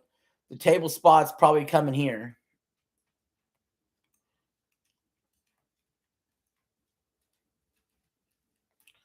Because there's going to be a table spot at some point. Doodles, get your ass out of that room. Doodles, you better not be taking an unsupervised poo-poo. You went out less than 2 hours ago. You're fine. Get up here. Up. Duty. Doodles. CM Punk is ready to deliver the GTS.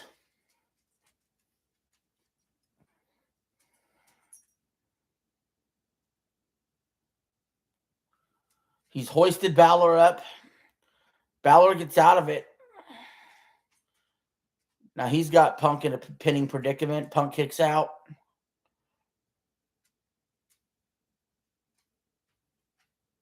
Come here, dude.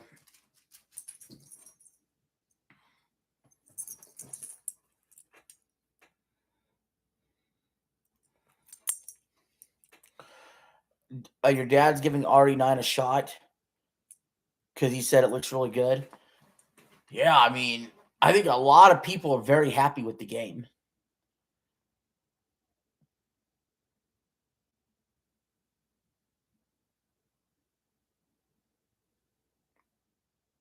Yeah, you can. Sam, you're invited. Punk's got Balor up for the GTS, but Balor catches him inside cradle. 2 count. Punk with a swinging neck breaker. 1, 2. You're at my house now? Wait, there is a car that pulled up. What the fuck? What the fuck? You are here. You are here.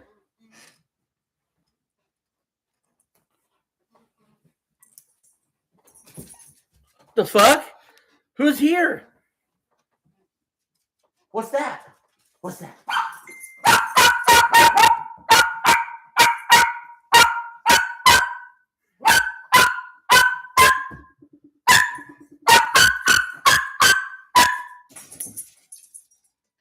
Come here. Sam? Is that you?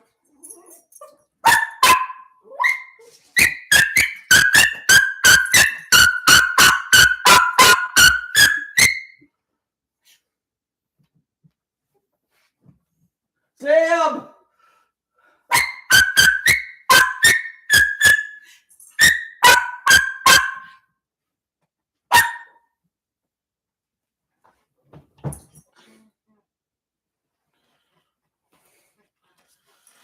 I found it. We found the culprit that was at the door.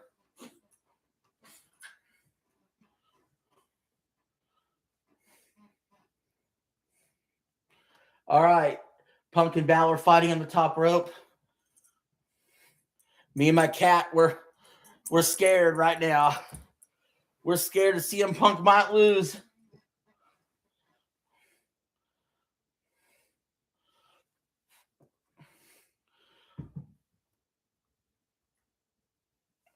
Hold on a minute. CM Punk setting up for the top rope.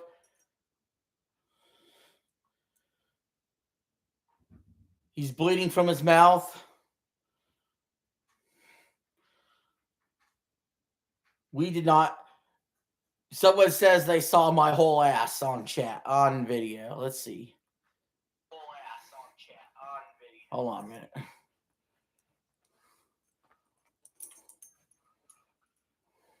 Your dad's giving RE9 a shot because he said it looks really good. Balor with the roll up. Nope, not quite. We found. Hold on. Let's find out. Let's find out the spot. Your dad's giving RE9 a shot. Damn it.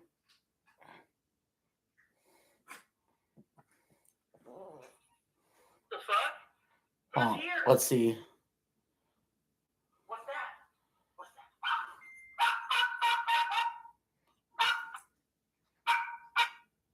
that? No, that's my arm. It wasn't my ass. It's my arm, not my ass.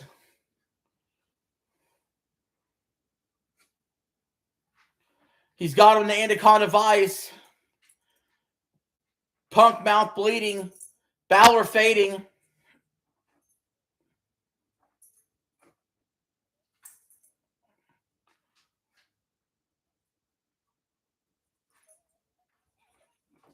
fuck? Who's here? What's that? What's that?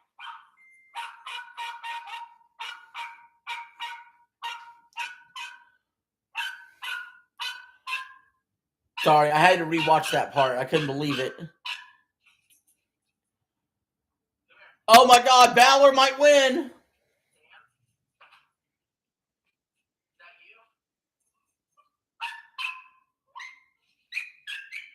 Coup de grace! Coup de grace!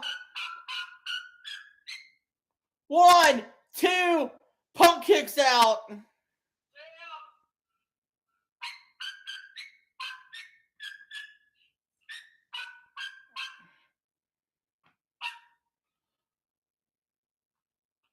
Yeah, no ass involved.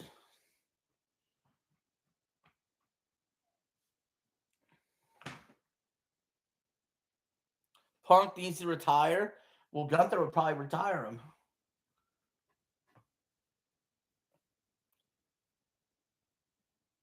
Doodles. We got a cat. Hey, get your ass out of my face. Wait a minute. Oh. Punk flipped it on him. Punk's got him in the GTS. Boom, he nailed it. But Balor rolled out of the ring. You know what? This is a better match than I thought it would be. Not Gunther retire. Gunther's going to retire all your childhood heroes. Don't you know? Is Punk going to win by countout? That's not how he wants this done. He could just win by countout and retain, but Punk's a fighting champion, guys.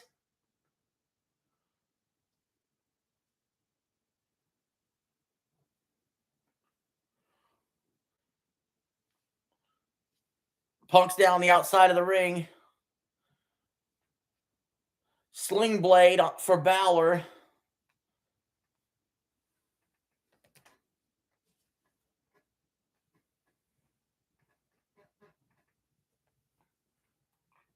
Guys,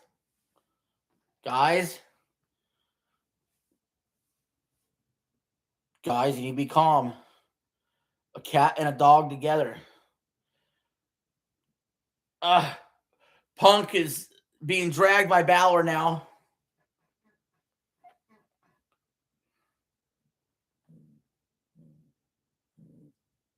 Oh, shit.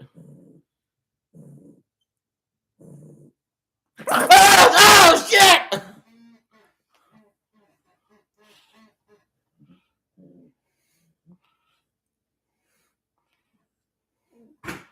Balor with the drop kick. Punk now laying in the middle of the ring. Or, well, not the middle of the ring, but he's by a corner. Balor's going for the coup de grace. Punk caught him. He's got him in the sharpshooter. Well, a version of it. Boston Crab.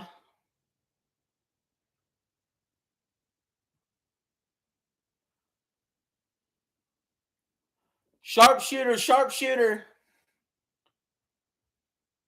Will Balor tap? I gotta say, I gotta give it up to these guys. They put on a hell of a match. Honestly.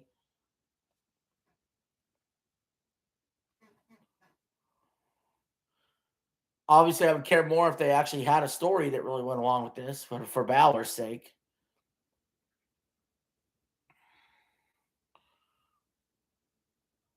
Balor kicking Punk in the face. Punk caught him.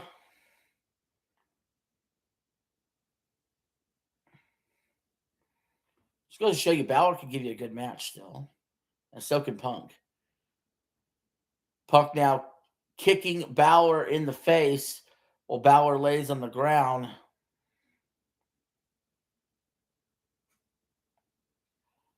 I wonder how this is going to finish.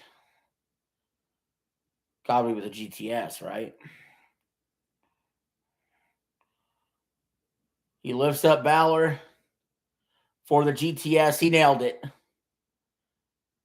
That should be it. 1, 2, 3. There it is. Punk wins. And still your champ, CM Punk. Let me go ahead and voice note this. This is definitely a voice note worthy of saying. And CM Punk, bloodied in the mouth, in his hometown of Chicago, lifts Finn Balor up on his shoulders and delivers the GTS. He pins Balor. 1, 2, 3, and still your reigning, defending champion, CM Punk, the best in the world. How'd that go, guys?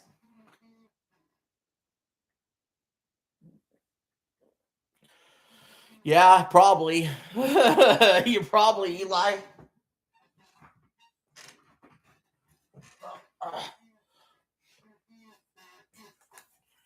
He's the best in the world. All I want to hear, he's the best in the world. All I gotta say is everything else. He's the best in the world.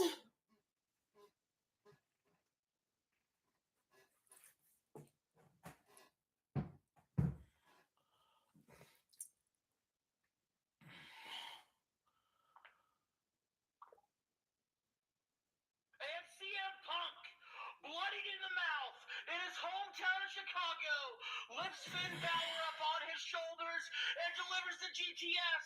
He pins Balor. 1, 2, 3, and still your reign. Punk versus Roman at WrestleMania. I mean, we saw that last year, but it was a triple threat with Seth Rollins. So we saw it last year. We also were in Vegas last year. Oh, God. Balor is staring down Punk.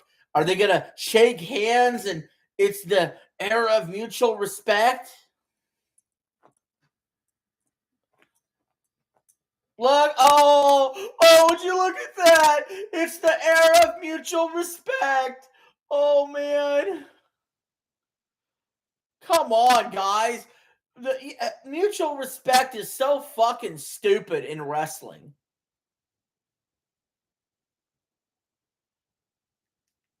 Come on. Oh, it's the era of mutual respect. We went out. We had a good competition. Let's shake hands. Pathetic. Sad. Pathetic. Loser behavior.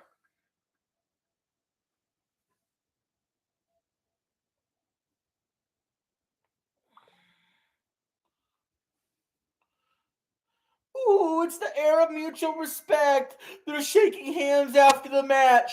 Sad. Pathetic.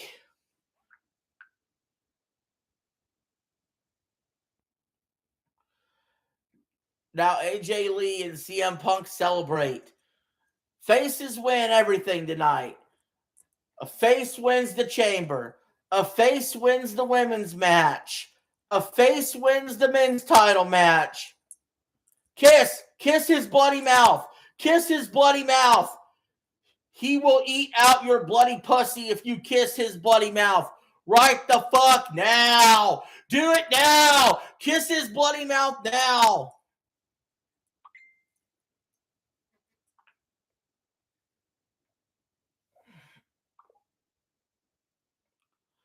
Kiss his bloody mouth. Kiss his blood. Kiss his bloody mouth now.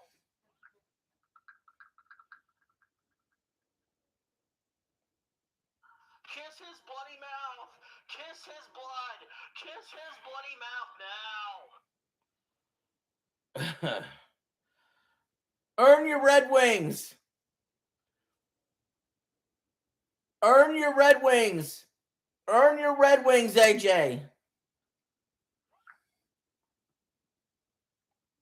your Red Wings. Earn your Red Wings, AJ.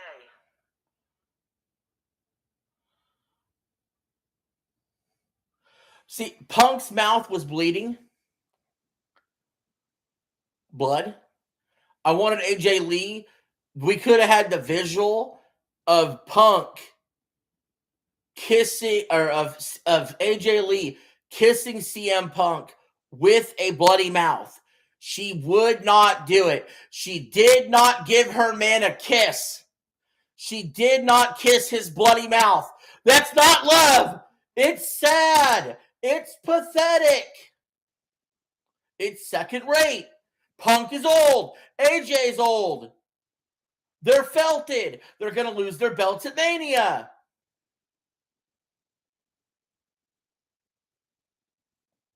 You don't blame her? Hey, if I got a question, Eli. If AJ Lee had a bloody mouth, would you kiss her? If that's the only time she would kiss you, would you kiss her anyway?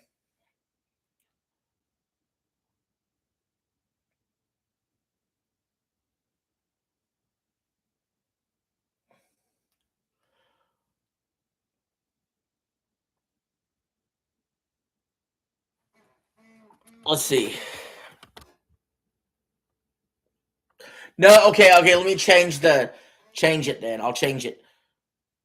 Let's say you're married to your wife. Okay, this is a hypothetical scenario. Future wife, she wanted to kiss you, but her mouth was cut open. Would you kiss her bloody mouth? The love of your life, the woman of your life, would you kiss her bloody mouth?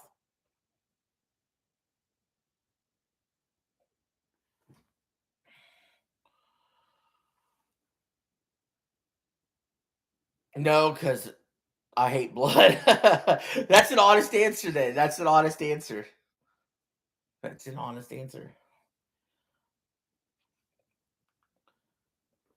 They're already trying to sell us on Backlash. They said, oh, it's May 9th, guys, Backlash. So at WrestleMania, it's going to be Roman Reigns versus CM Punk.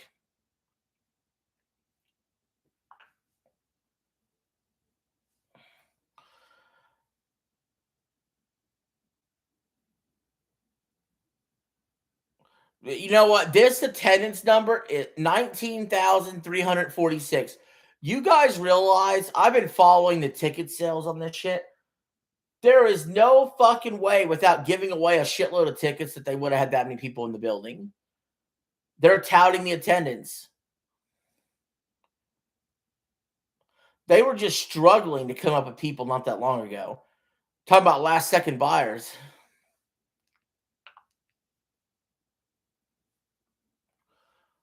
Oh, this is the mystery crate, the mystery box. I don't know what the F this is about.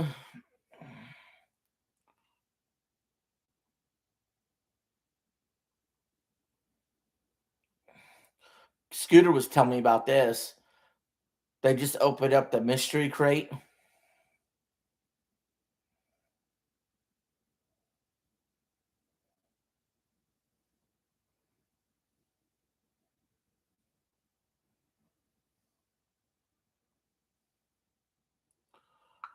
Who's in it?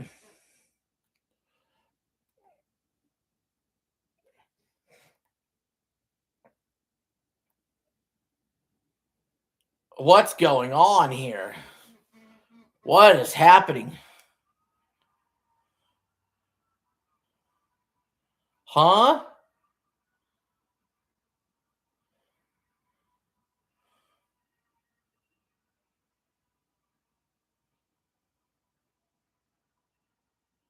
What is this?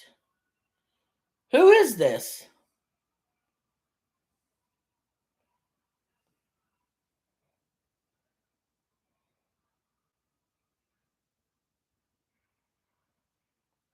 I'll try to figure out who the fuck this is.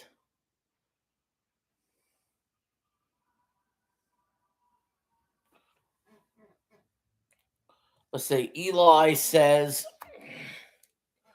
did you hear the creator of Dead Space wrote a script for Dead Space 4 story and made Dead Space 3 non-canon? I hate when they make shit non-canon, man. Who is this dude?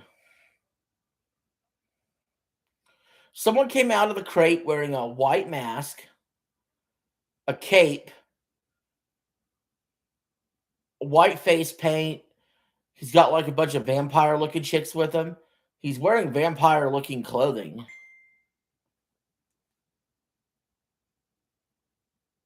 Maybe Scooter knows.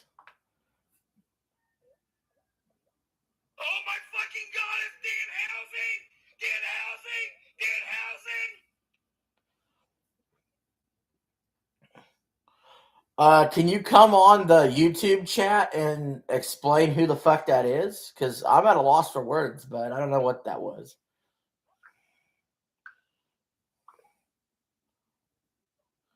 Eli, I don't know why your message is restricted. This happened to Sam earlier, but one of your messages got restricted.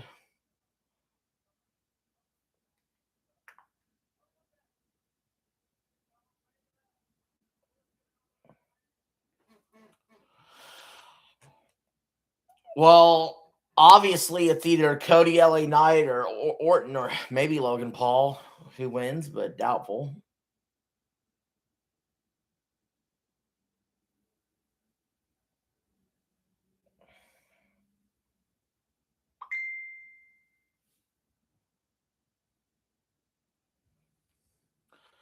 Hey, Scooter, Dale just messaged me that surprise was a bust.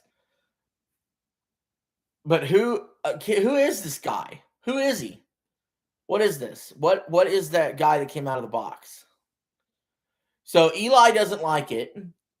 Dale doesn't like it. You love it. You were excited.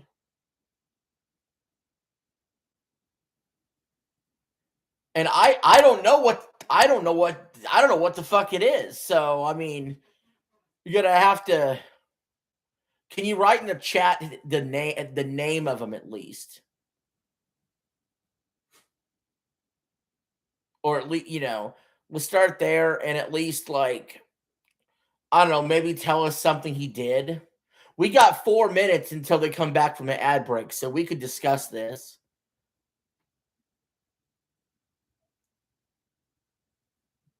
In fact, you know what? We got 3.5 minutes of this ad break. I'm just gonna call you. I'm just gonna call you real quick. That'll be quicker, and you could just explain real quick.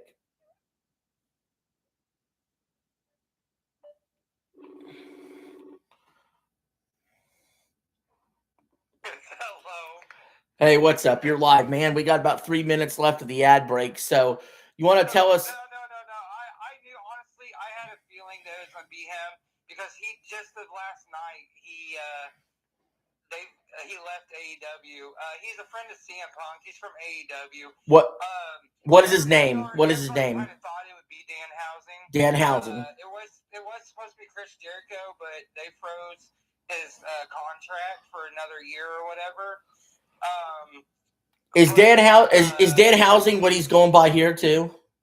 Yes, they just said that. Okay, because I had the volume obviously on mute for copyright reasons, so I wanted to figure out what the fuck's going on. No. He honestly, I mean, he's comic relief basically. Oh, he's comic, so he's not to be taken seriously.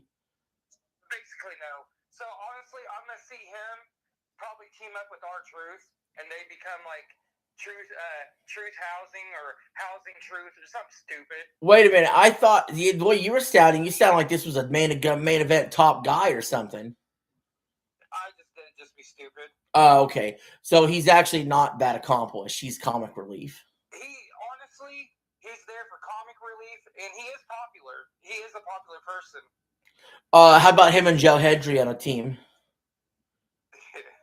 Well, I mean, Joe Hendry's more important, way more important. I mean, but no, Dan Housing, he is popular. He will sell merchandise, but he's not to be taken seriously now. So real quick though, while we have a minute and a half left in the ad break, what do you think of the show so far?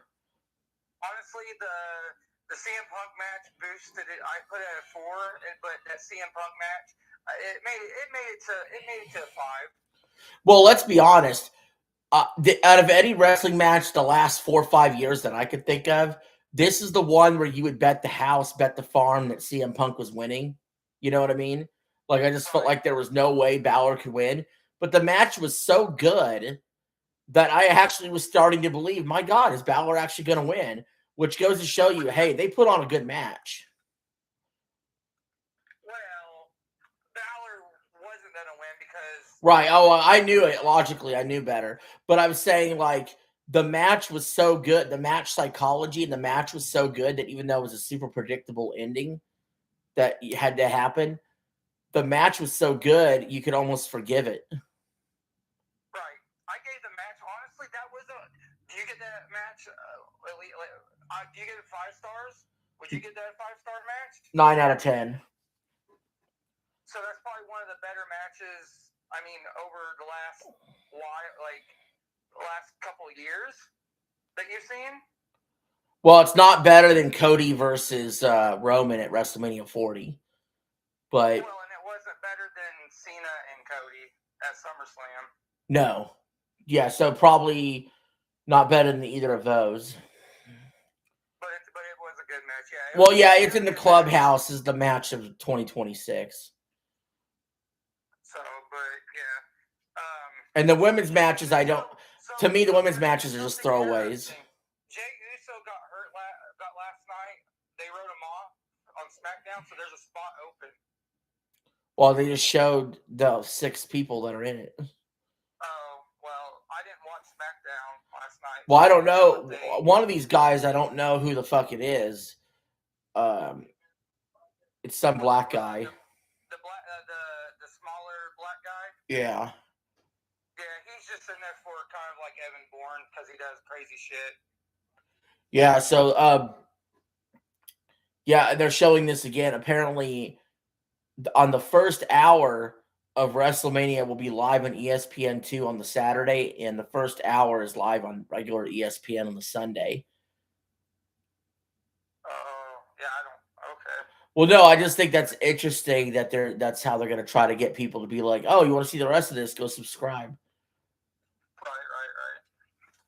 Right. But, I mean, Roman versus Punk in the main event of WrestleMania, I mean, is that good enough? Because, I mean, we just had Roman and Punk and Rollins last year at WrestleMania for the secondary main event. I mean, it's just however, I guess you want to take it. Well, the Punk-Roman match has got to be the Sunday main event, right? It could have been worse. Well, no, I'm saying Punk-Roman's got to be the Sunday main event, right? Probably. Because that's bigger, to me, that's bigger than, Drew versus anybody else. Yeah. I mean, Roman's going over, right? Huh? Roman's going to go over, right? Probably. Yeah. Who do you got winning this chamber match before I let you go? Who was the sixth person? I didn't see. Maybe we'll find out in the entrances. But I know Orton's. I don't think the 6th person's going to be a winner. That's for sure. I don't believe that. But I know that Orton and Logan Paul and LA Knight. Okay, so that was the 6th person. Okay. He took Jay's spot. Yeah, so I'm trying to figure out who the other black guy was. Oh, there's Trick Williams and That's who I don't know. Trick Williams, Logan Paul, LA Knight, Randy Orton, Cody Rhodes. Okay, it's either gonna be Cody or Orton. I honestly see here. I have to go. I have to go with Orton. Yeah, that's what I was thinking too. But the thing is, we don't think Drew's dropping the belt before WrestleMania, do we? I don't know. Because to be completely honest, I think sometimes number one contender match inside the chamber kind of sucks, and sometimes I'd rather just have the belt on the line in the chamber. And if McIntyre was going to drop the belt before WrestleMania anyway, then it should just be in the chamber. But considering they're doing the number one contendership, I would assume McIntyre's just holding the belt all the way to Mania. And if that's the case, that automatically eliminates Logan Paul from being an opponent.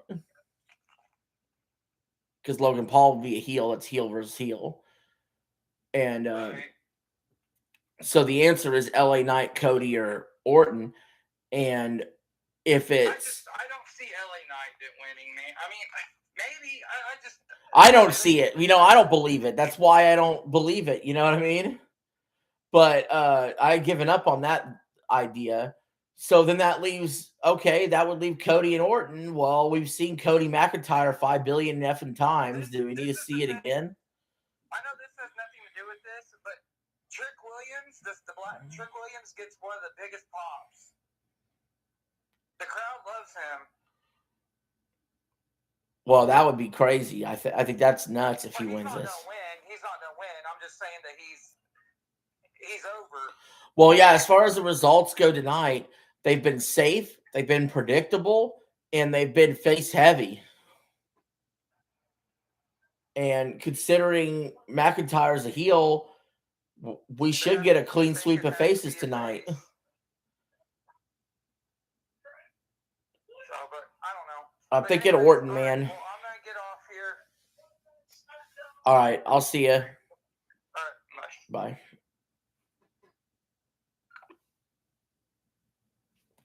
All right, that was Scooter, folks.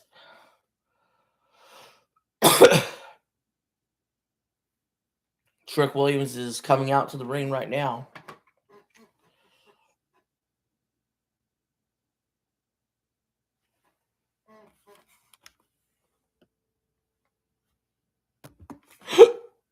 Oh, shit.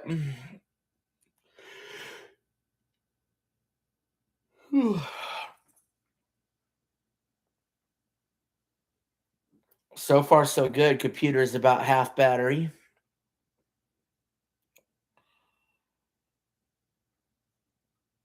I hope you guys are enjoying the first ever WWE live stream and reaction play-by-play commentary that I've done.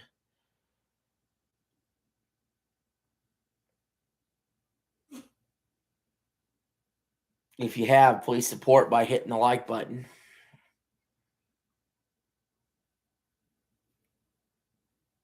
I'm looking at you.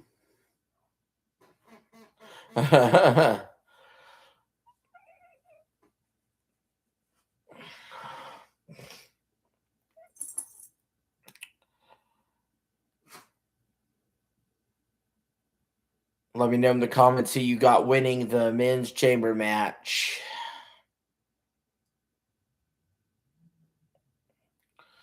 Here comes LA Knight.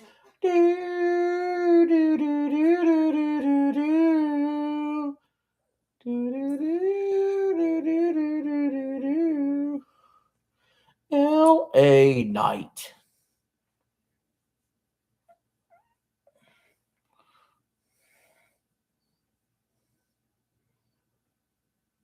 Yeah, I think me and Scooter agreed it's got to be Cody or Orton. We just don't see anybody else. I mean, I would be, if it turned out to be LA Knight, I'd be thrilled. I've just given up on this LA Knight dream a while ago.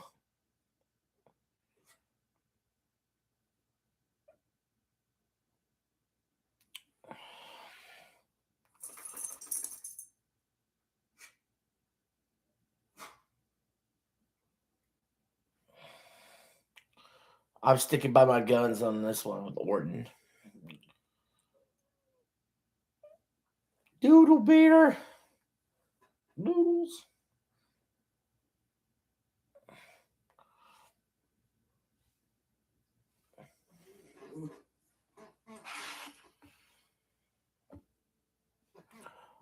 Little man, say hi to the camera.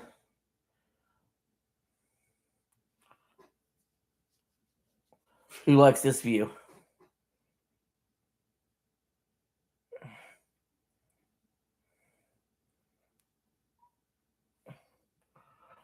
Are you good boy over there? Are you a good boy? What about you? Are you a good girl?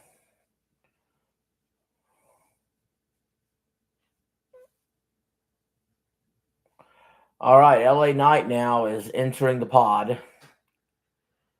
They're doing these long-winded entrances, so I'm sorry for trying to, kill some time here while they're killing time in these entrances.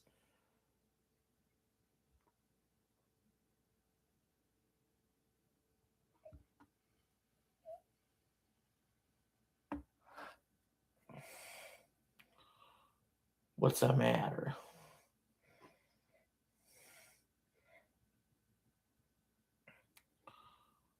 Yeah, I think I would be stunned if like Trick Williams won this. I'd be absolutely stunned.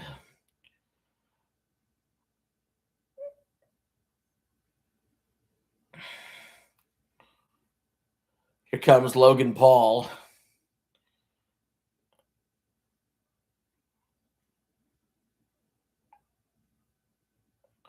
I don't know why the division is still a group. I don't know why the division is still a group, honestly.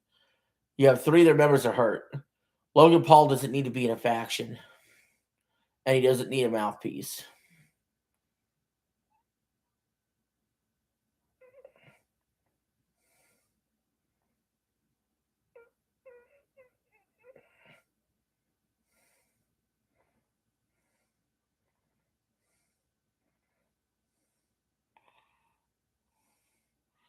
Well, there he comes to the ring, Logan Paul.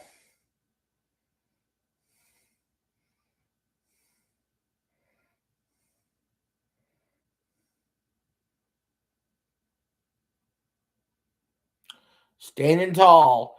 He's climbed towards the top of the elimination chamber, and he's showing off his acrobatics.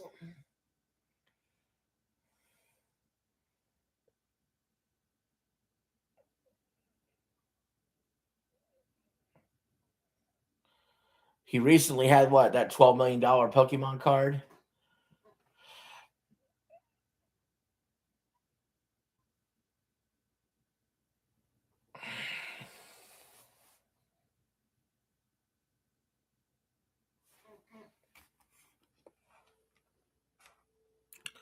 Eli says Leon just asked the villain of the game when's the last time he brushed his teeth.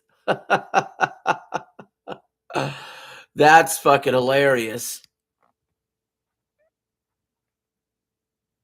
Who likes this view? What if I were to do this the whole time?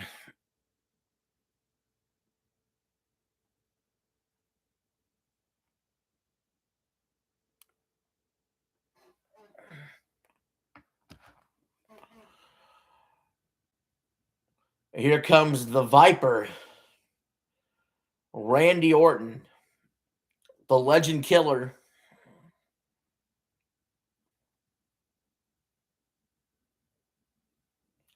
I guess my question is, why isn't Gunther in the title picture? I mean, he's coming off of, retiring Cena, retiring AJ. Where's Gunther at? Why is Gunther not on the show? Why is Gunther not in the title picture? What's going on here, guys?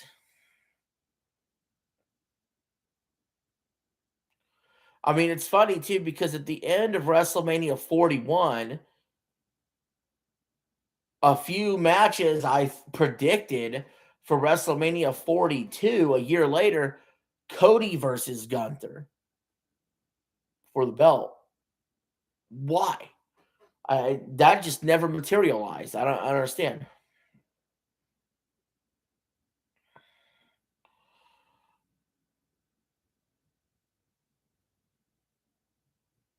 Is Gunther hurt? And I don't know about it? But why ain't Gunther in this chamber?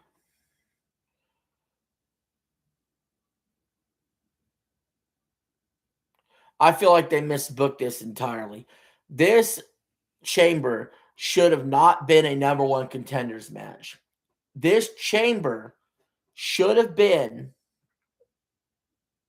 Drew McIntyre defending his championship, because Drew's not on the show either. Drew McIntyre defending his championship against Gunther, who would win the match, against LA Knight, against Logan Paul,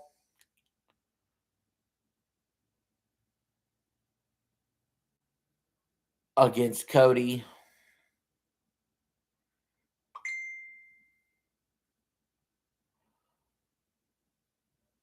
and against Orton, right?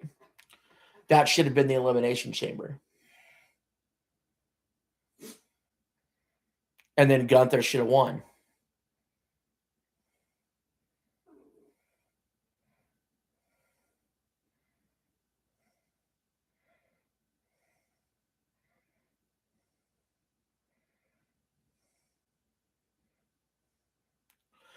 And then at WrestleMania, we could have had Gunther versus Brock Lesnar.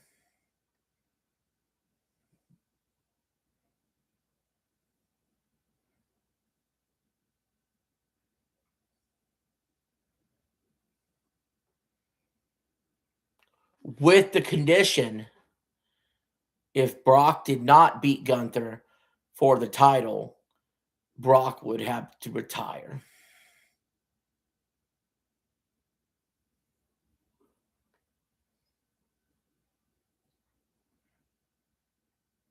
That would have been your Night 2 Mania main event, and Gunther would have retired Brock Lesnar at Mania. There you go. I booked it for you.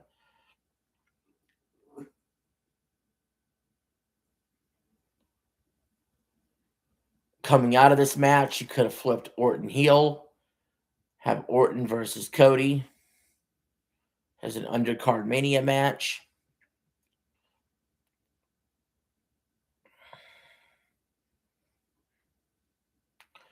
You could have had LA Knight and Drew coming out of this as a Mania match. As an undercard match.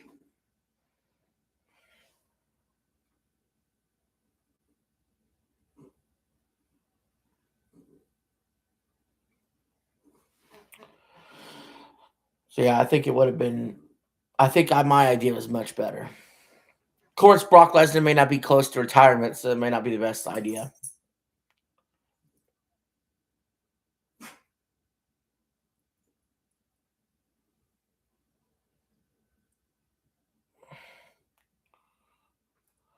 Javon Evans. Yeah, I'm more convinced than ever. Okay, look at it this way. You're leaving Gunther off the show, and you're leaving McIntyre off the show, and putting on Javon Evans and Trick Williams instead. What are we doing?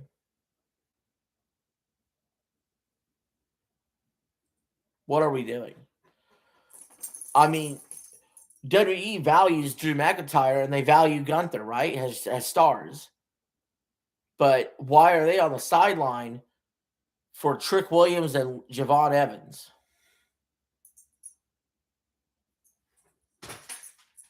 Am I making my point?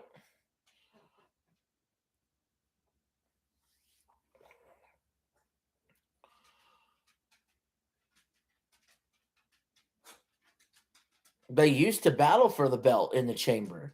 Now they just battle for number one contendership. I think it's far more interesting to put the belt directly on the line in a chamber than just putting number one contendership on the line. Like, same thing with the women's match.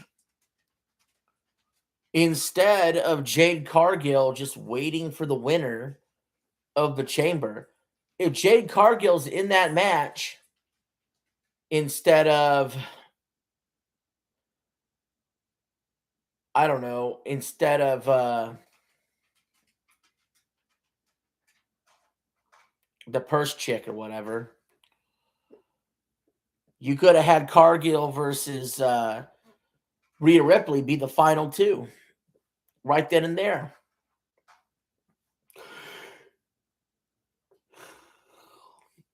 I think it's better when you put one title on the line.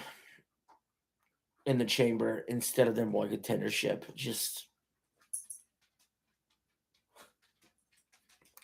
And I'll be honest, I like that in the Rumble too.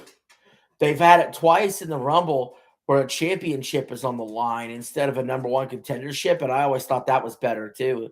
They did it back in like '93 and like the third Royal Rumble ever with like Flair. Flair had to put up his title or it was vacant or whatever. And then Roman Reigns had to defend his title as number one in the 2016 Royal Rumble. Triple H ended up winning. I think those kind of matches, even though Royal Rumble's been number one contender throughout the years, I think it's time to change it up for Royal Rumble, Elimination Chamber, and Money in the Bank. Instead of putting number one contenderships on the line, put the actual titles on the line.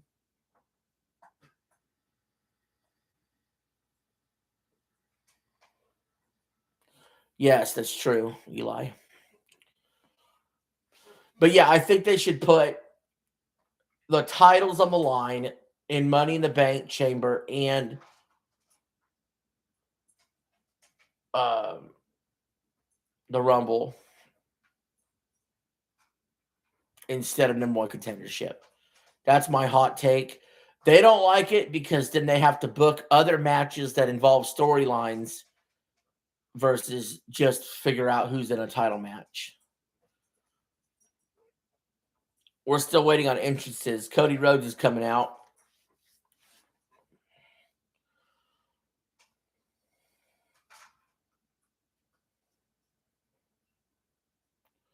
I mean, Cody Rhodes has been in the last three main events of WrestleMania.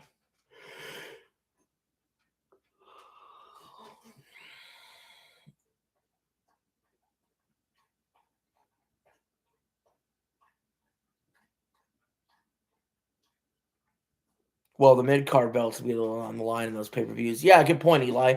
There's a ton of mid-card belts. There's plenty of matches they could have. But I don't know. Let me know if you agree. Would you rather in the Rumble, the Money in the Bank, and the Chamber, the belt be on the line, or would you rather number one contendership be on the line? What sounds better to you?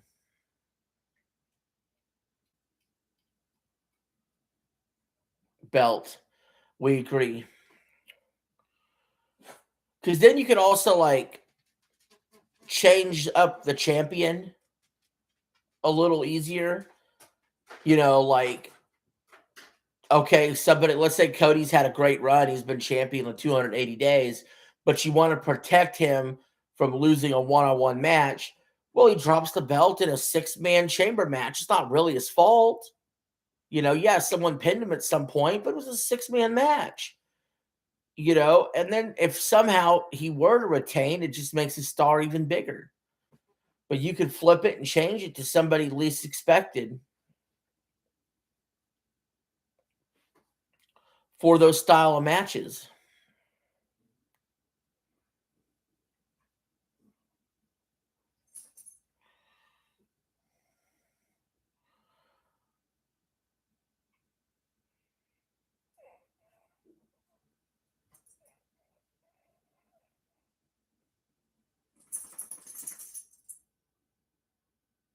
All right, the match is underway. Cody is starting versus Jabari Evans or whatever his name is.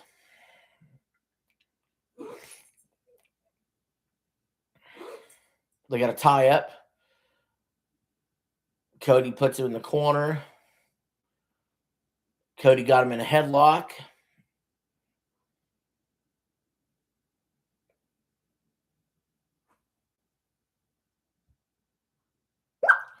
Evans pushes him into the ropes. Cody drops down and hits with an uppercut. Shh, quiet over there. Cody with the suplex.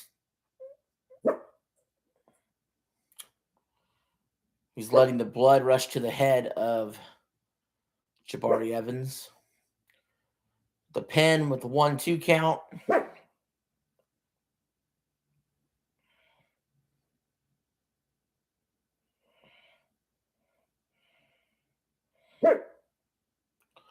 Pinned by Evans, only a 1 count. Cody kicked to the midsection, elbow to the back.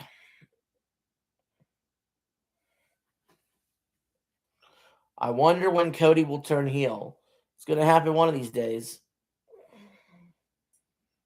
Maybe.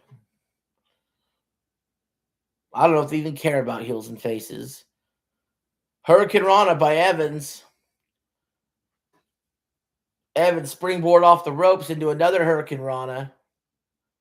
Cody misses with the clothesline. Evans kicks Cody. 1, 2, maybe a 2 if that.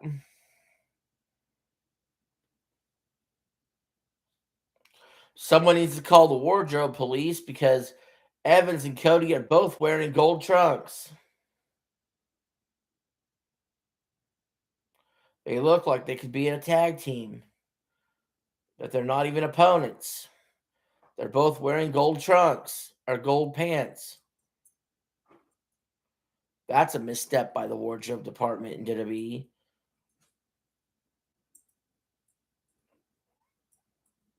Doubled by the fact it makes it look even worse when they're both the first ones in the ring.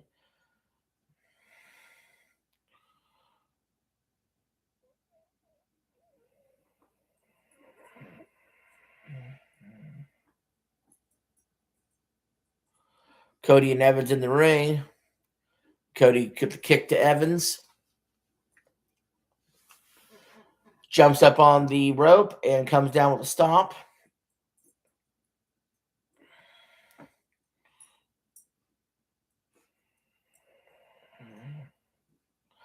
Cody whips Evans into the ropes, followed up with a clothesline into the pinfall.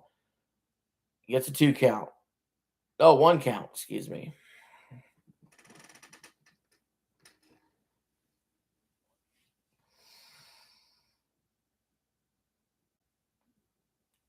Cody's picked up Evans and he's looking for a suplex. Evans drops to a knee, however, and he's got Cody hooked by the other leg. Cody hits him in the gut to break that hold for a little bit. He lifts Evans up, but Evans escapes. Some sort of poke to the eye, I believe, but the ref didn't notice. Evans lifts up Cody, drops him in the middle of the ring. We got about 10 seconds till the next person comes in. Who's it going to be? My guess is L.A. Knight.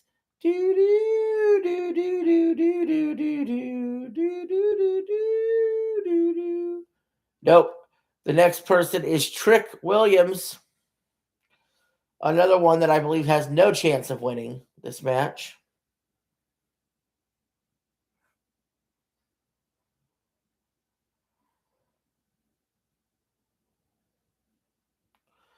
Evans and Williams now staring down each other in the ring.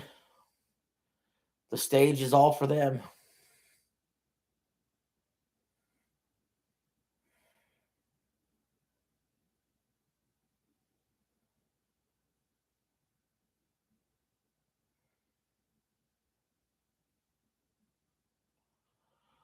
Well, they're whipping across the ropes, that's for sure.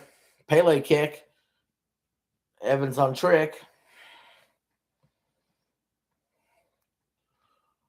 Sets up what looked like a springboard Cody Cutter style move, but he got caught.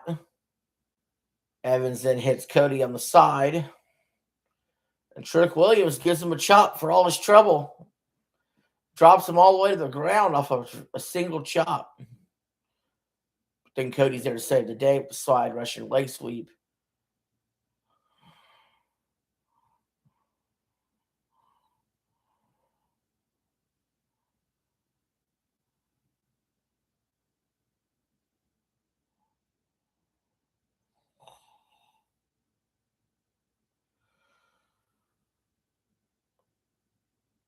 Wait, what's that say? So Grace plays like RET remake and Leon plays like RE4. Yeah, I've heard that. I've heard what they've done is basically give you the best of both worlds with the more stealthy, more resource heavy, more slower paced Grace gameplay. Meanwhile, Leon will give you more of the more modern, faster paced REs that happen in 4, 5, and 6. It's blended into one game. Sort of smart by them.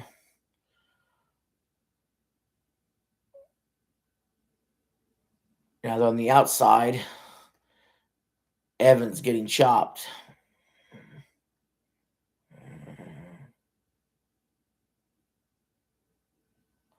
Well, they're beating the hell out of Evans across the cage. Now, Trick Williams turns his attention to Cody. Cody flips him around, and now he's beating the hell out of him. Evans with a kick to Cody and a chop to Williams over and over and over again. We got about 10 seconds to the next entry.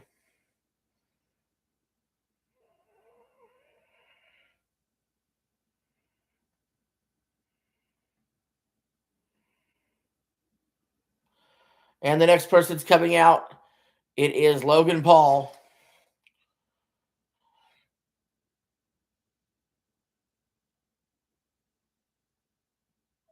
That leaves only Orton or LA Knight still left in the pods.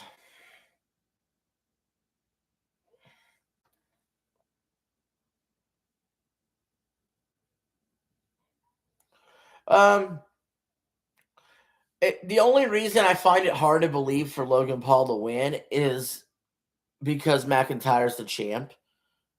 And so if you have Logan Paul win, either you're going in heel versus heel at Mania, which nobody likes, or you're going to go in assuming that you could get Logan Paul a different face opponent prior to that, which means finding a way for McIntyre to drop the belt.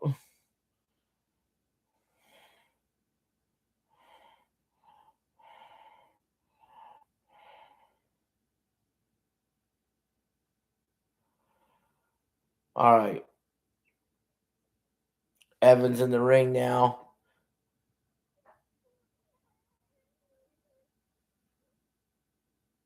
They could turn Logan face. No chance in hell, dude.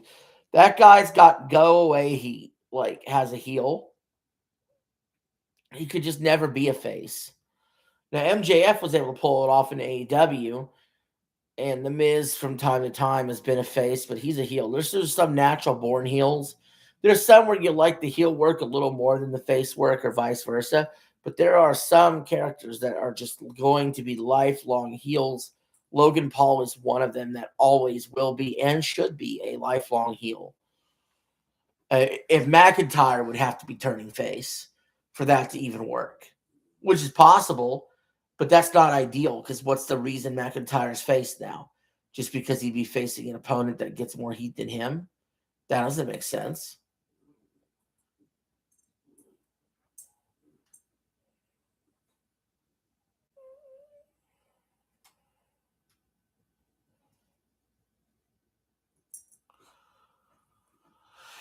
Oh my God. This match is dragging, guys.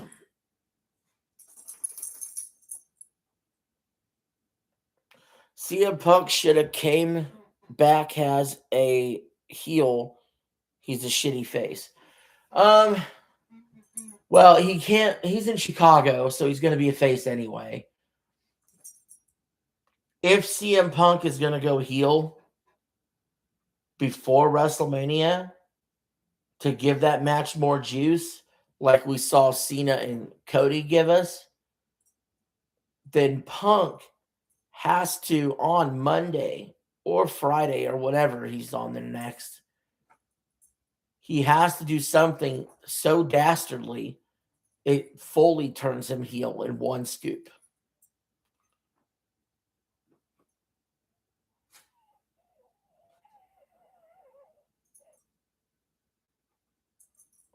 Paul and LA Knight fighting, exchanging blows.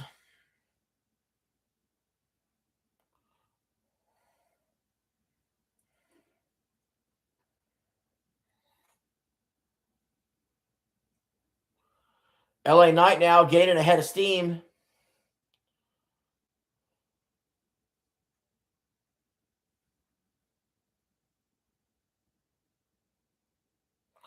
Well, the reason why CM Punk can't come back, or the reason why CM Punk couldn't have come back from the beginning has a heel, is because people were so excited for his return that he had all this face momentum.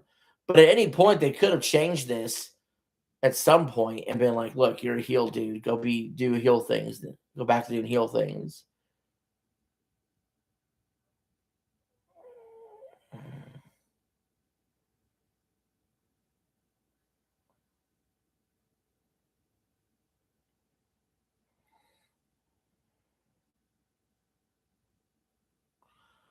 Logan Paul's climbing a cage.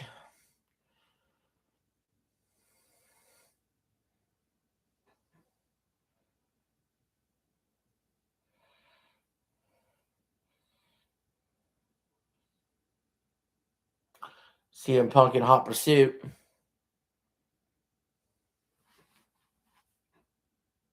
No, he's not. I was testing y'all. That's LA Knight in hot pursuit. He just wearing the CM Punk's outfit.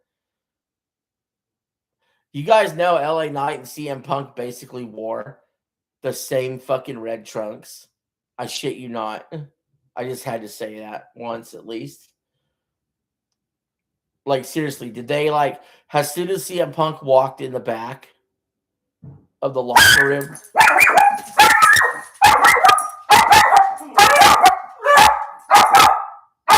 did he turn around and freaking take off his shorts and give it to LA Knight?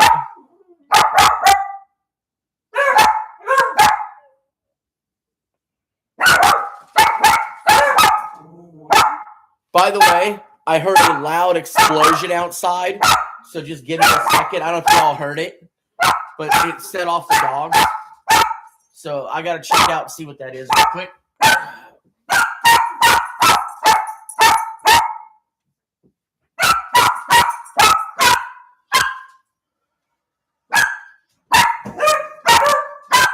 Wyatt, I'll investigate.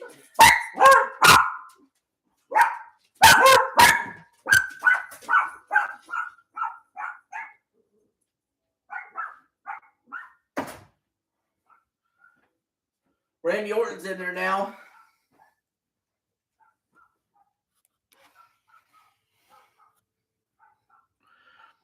So it was revealed in RE9 that the survivors of Raccoon City developed the virus infection. Wow, that's crazy.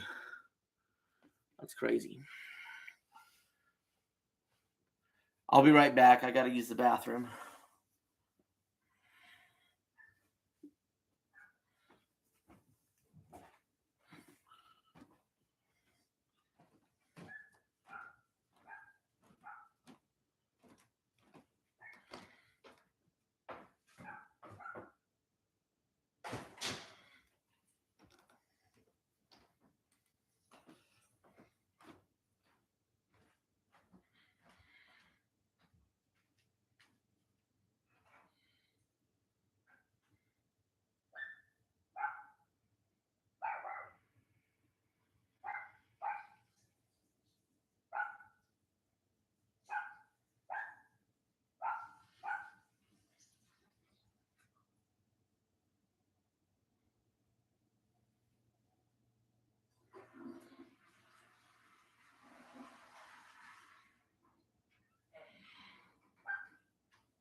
Well, I came back and almost every wrestler's down on the ground.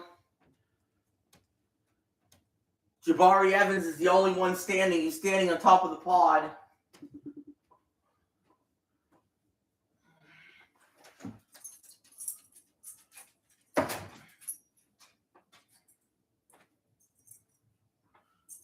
You believe this shit? I just let the dogs out. They fucking had to go piss in the other room. Come on, guys. Come on, have some fucking respect around here. I take you out every couple hours.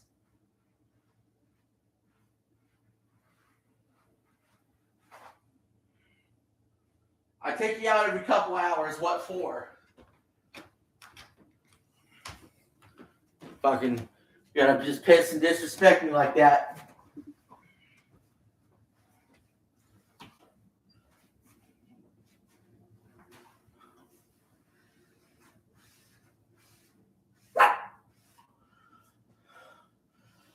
Ridiculous. Sad. Pathetic. Get in here. You already peed in here. You lied to me. Sad. Pathetic.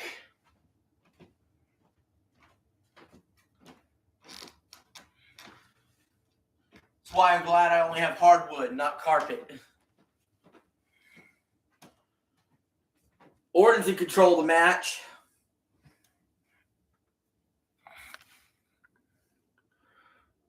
Get doggy door and won't have that problem. Yeah, I get doggy door around here. I'm going to get raccoons inside here. Or I'm going to get the cat dragging in a vole. Or a cat dragging in a bird. Or the cat dragging in a rabbit. Because this cat kills everything that's out there. Kills everything. And it'll try to run in this house with in its mouth if it could. But I figured taking them out every 2-3 hours, like when I have to pee and I have a bad bladder, is good enough. But sometimes these dogs want to punish me. Oh well, hardwood floor. Just wipe it up. LA Knight from the top rope. He slipped! He slipped! What a botch! Oh my God! LA Knight completely fucked up. He completely fucked up. Dude. Oh my God, dude. LA Knight totally fucked up his spot.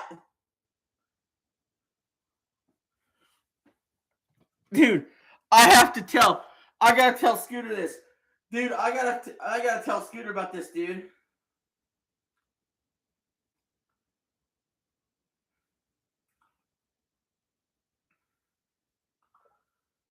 Hey man, LA Knight just fucked up his spot so bad. I no longer believe in him. He sucks. He sucks.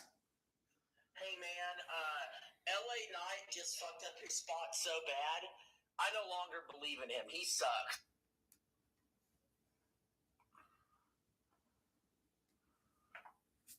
Sad. Pathetic. Logan Paul bashing Cody on the cage. Come on, little man. Let's get inside. Come here. Come here, boy.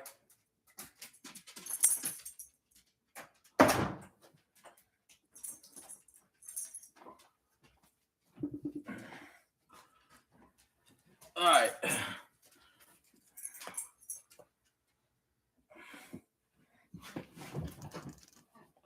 God damn, man. I swear.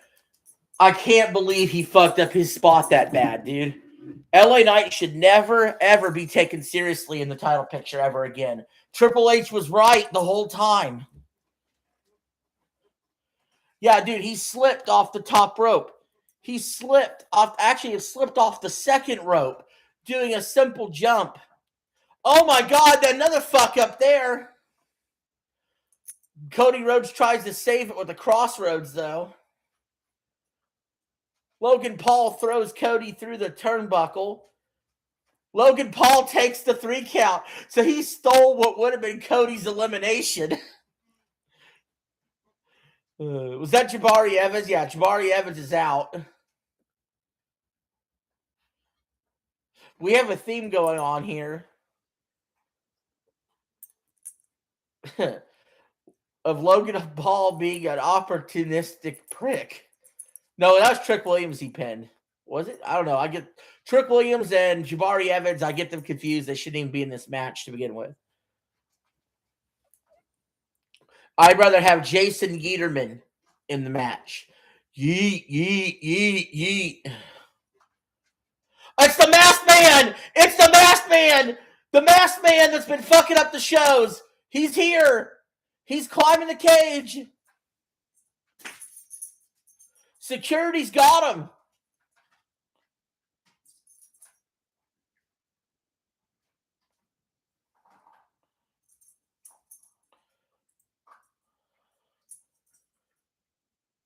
They just unmasked him.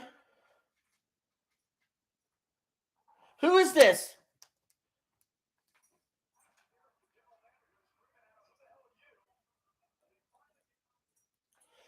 Holy shit! The masked man! They unmasked him!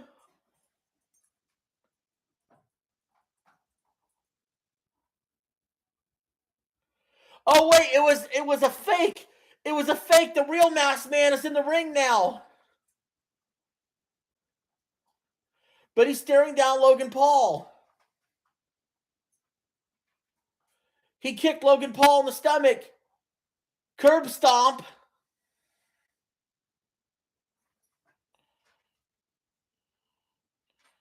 Cody's going to take the pin on Logan Paul. He did. But who is the man? He's going to unmask himself. Who's the mystery man? Who's been the mystery man this whole time? It is Seth Rollins. It was Seth Rollins.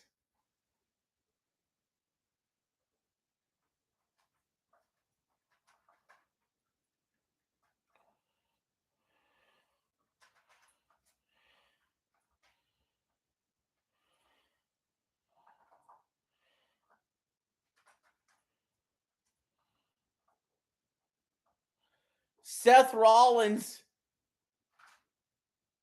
took out Logan Paul, helped Cody out, and he's left the building now. He's left the ring.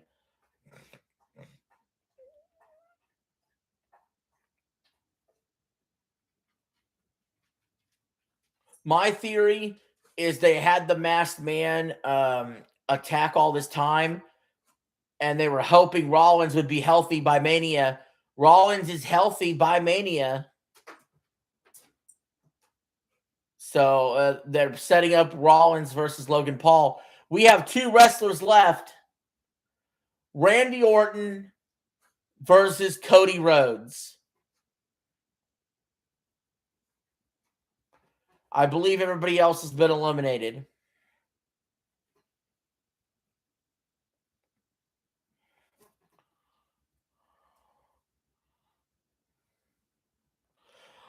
McIntyre just entered the ring because the cage is wide open. He's going after Cody. McIntyre's trying to screw Cody. He doesn't want to fight Cody again. He just headbutts Cody. He's beating the hell out of Cody.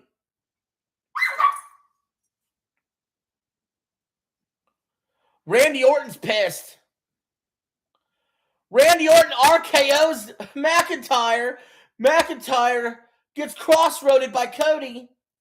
And then Randy Orton out of nowhere with the RKO. 1, 2, 3. Randy Orton has won.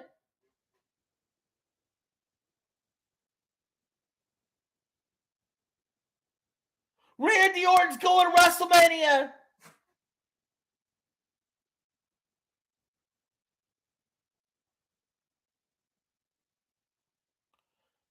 To compete for the WWE Championship.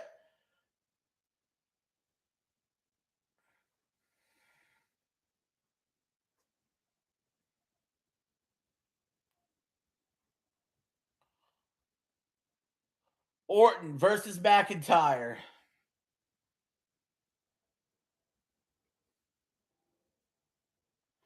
No, it shouldn't be a triple threat. No, Cody shouldn't be in it either.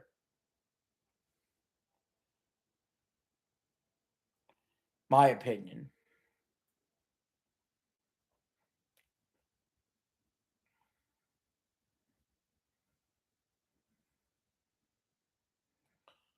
That was a crazy finish.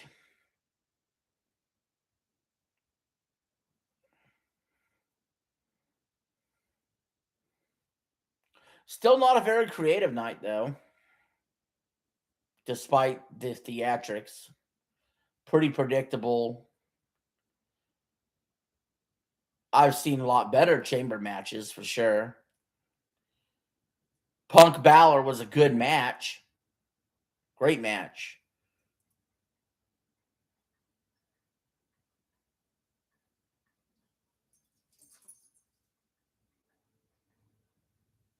I had no problem with the decisions they made. They were just predictable. I gotta say overall, I think this show is a 6 out of 10. It was passable,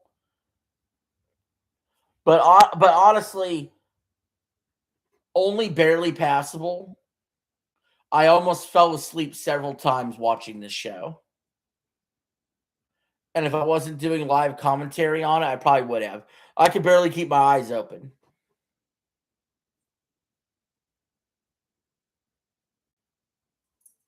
It's going to be a fatal four-way. Who's the fourth person? Rollins. Rollins is going to fight Logan Paul probably at Mania, the way that's set up. How would Cody get a shot? How would Cody get it in there? They would have to let him in there. And they shouldn't do that.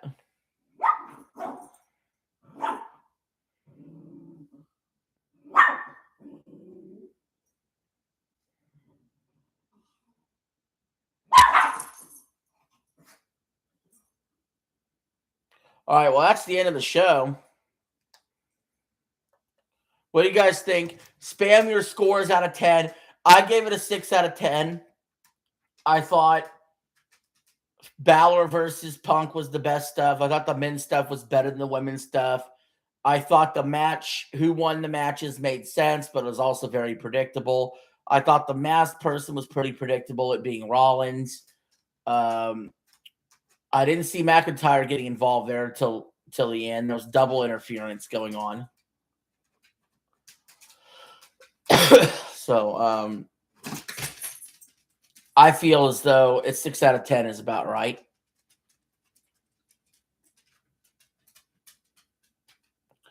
Six because I didn't watch it. Yeah, 6 out of 10 is right. Like I said, the show, I can't give it more than a 6 because I almost nodded off and fell asleep several times. Like I could barely keep my eyes open watching that. Like I almost fell asleep.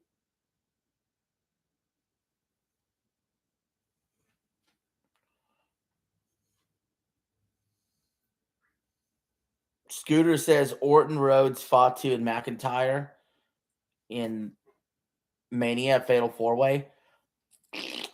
Garbage. Sad. Pathetic. Am I going to do Splitgate win?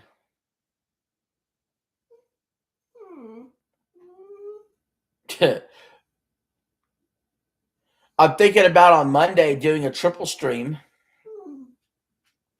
Well, tomorrow I'm going to stream the Celtics 76ers game. And then Monday I'm thinking about doing 3 gaming streams like I did last Monday. Kick it off with Pool Blitz early in the morning, middle of the day, afternoon, Spider-Man, and then in the evening, Splitgate. That's what I'm thinking about doing Monday.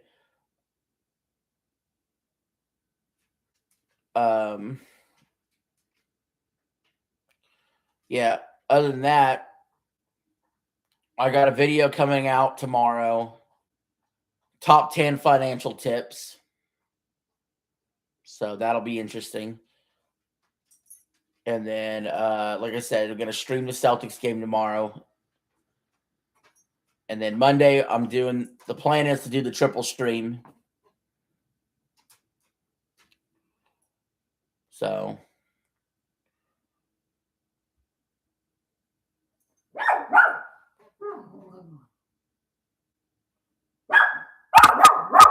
I need to. Oh, yeah, I did watch Scream 7. Yeah. I get.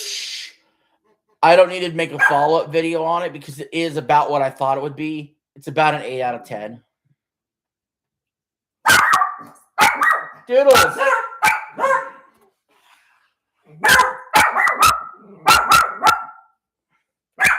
What are we barking at? What are we barking at?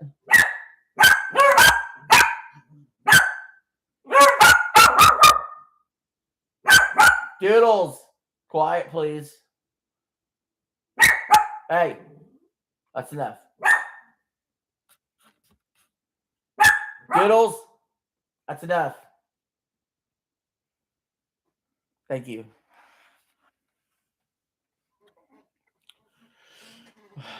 But yeah, there's so many fucking movies that are good that's coming out in the first half of this year.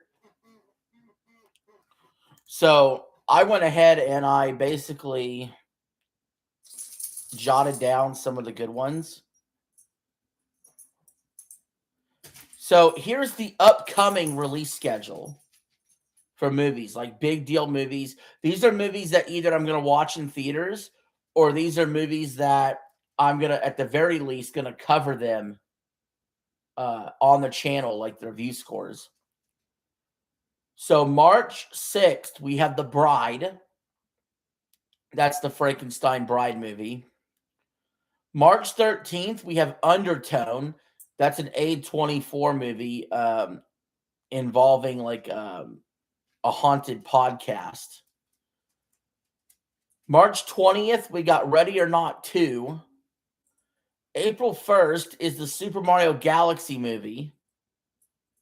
April 17th is Lee Cronin's The Mummy.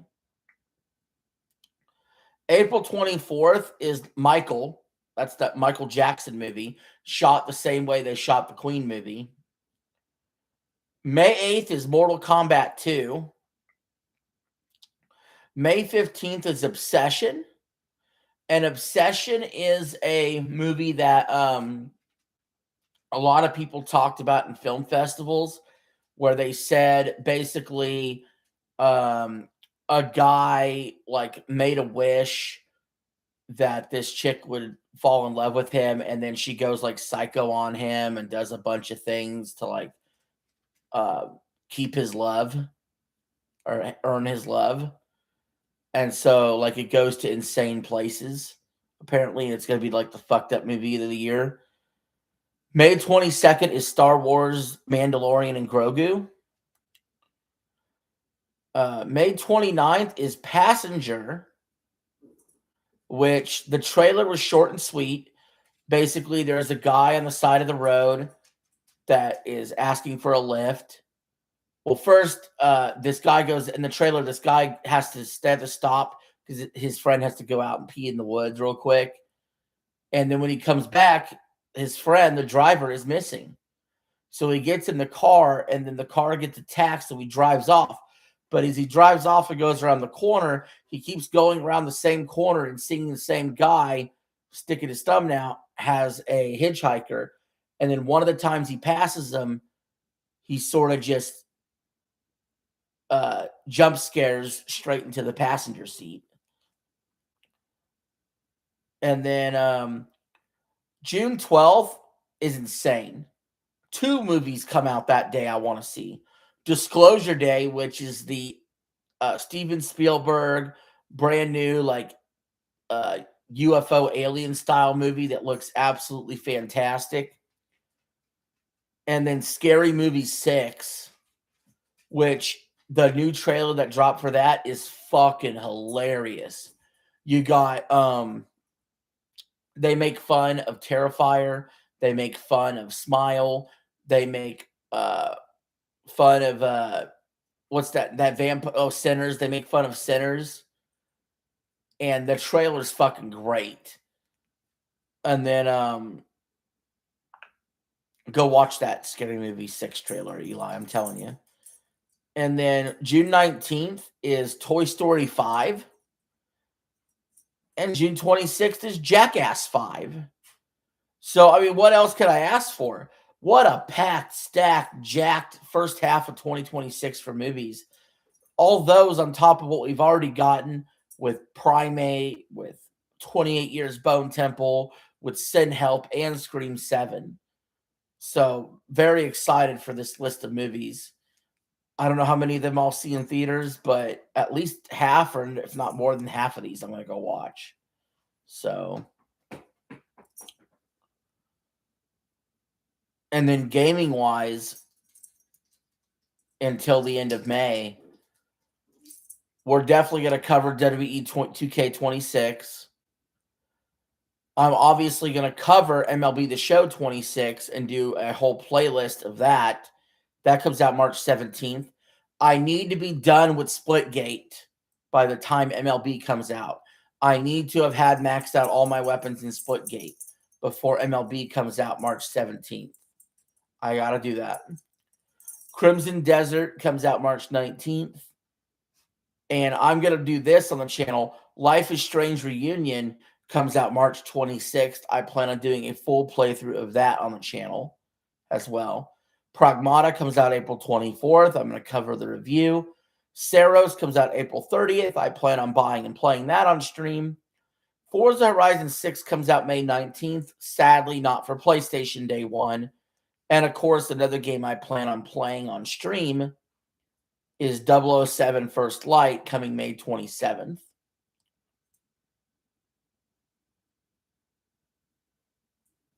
So that's what's going on here.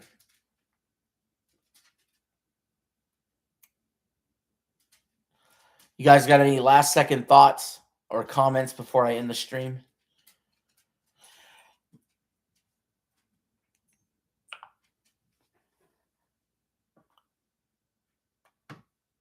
Now's the time for any suggestions, thoughts, last second opinions.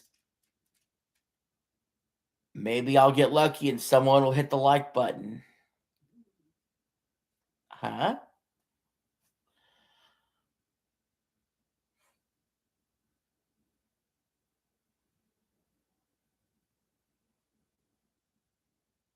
All right. Well, I'm going to go ahead and get out of here. Thanks for watching. Appreciate it. I'll see y'all later. Okay.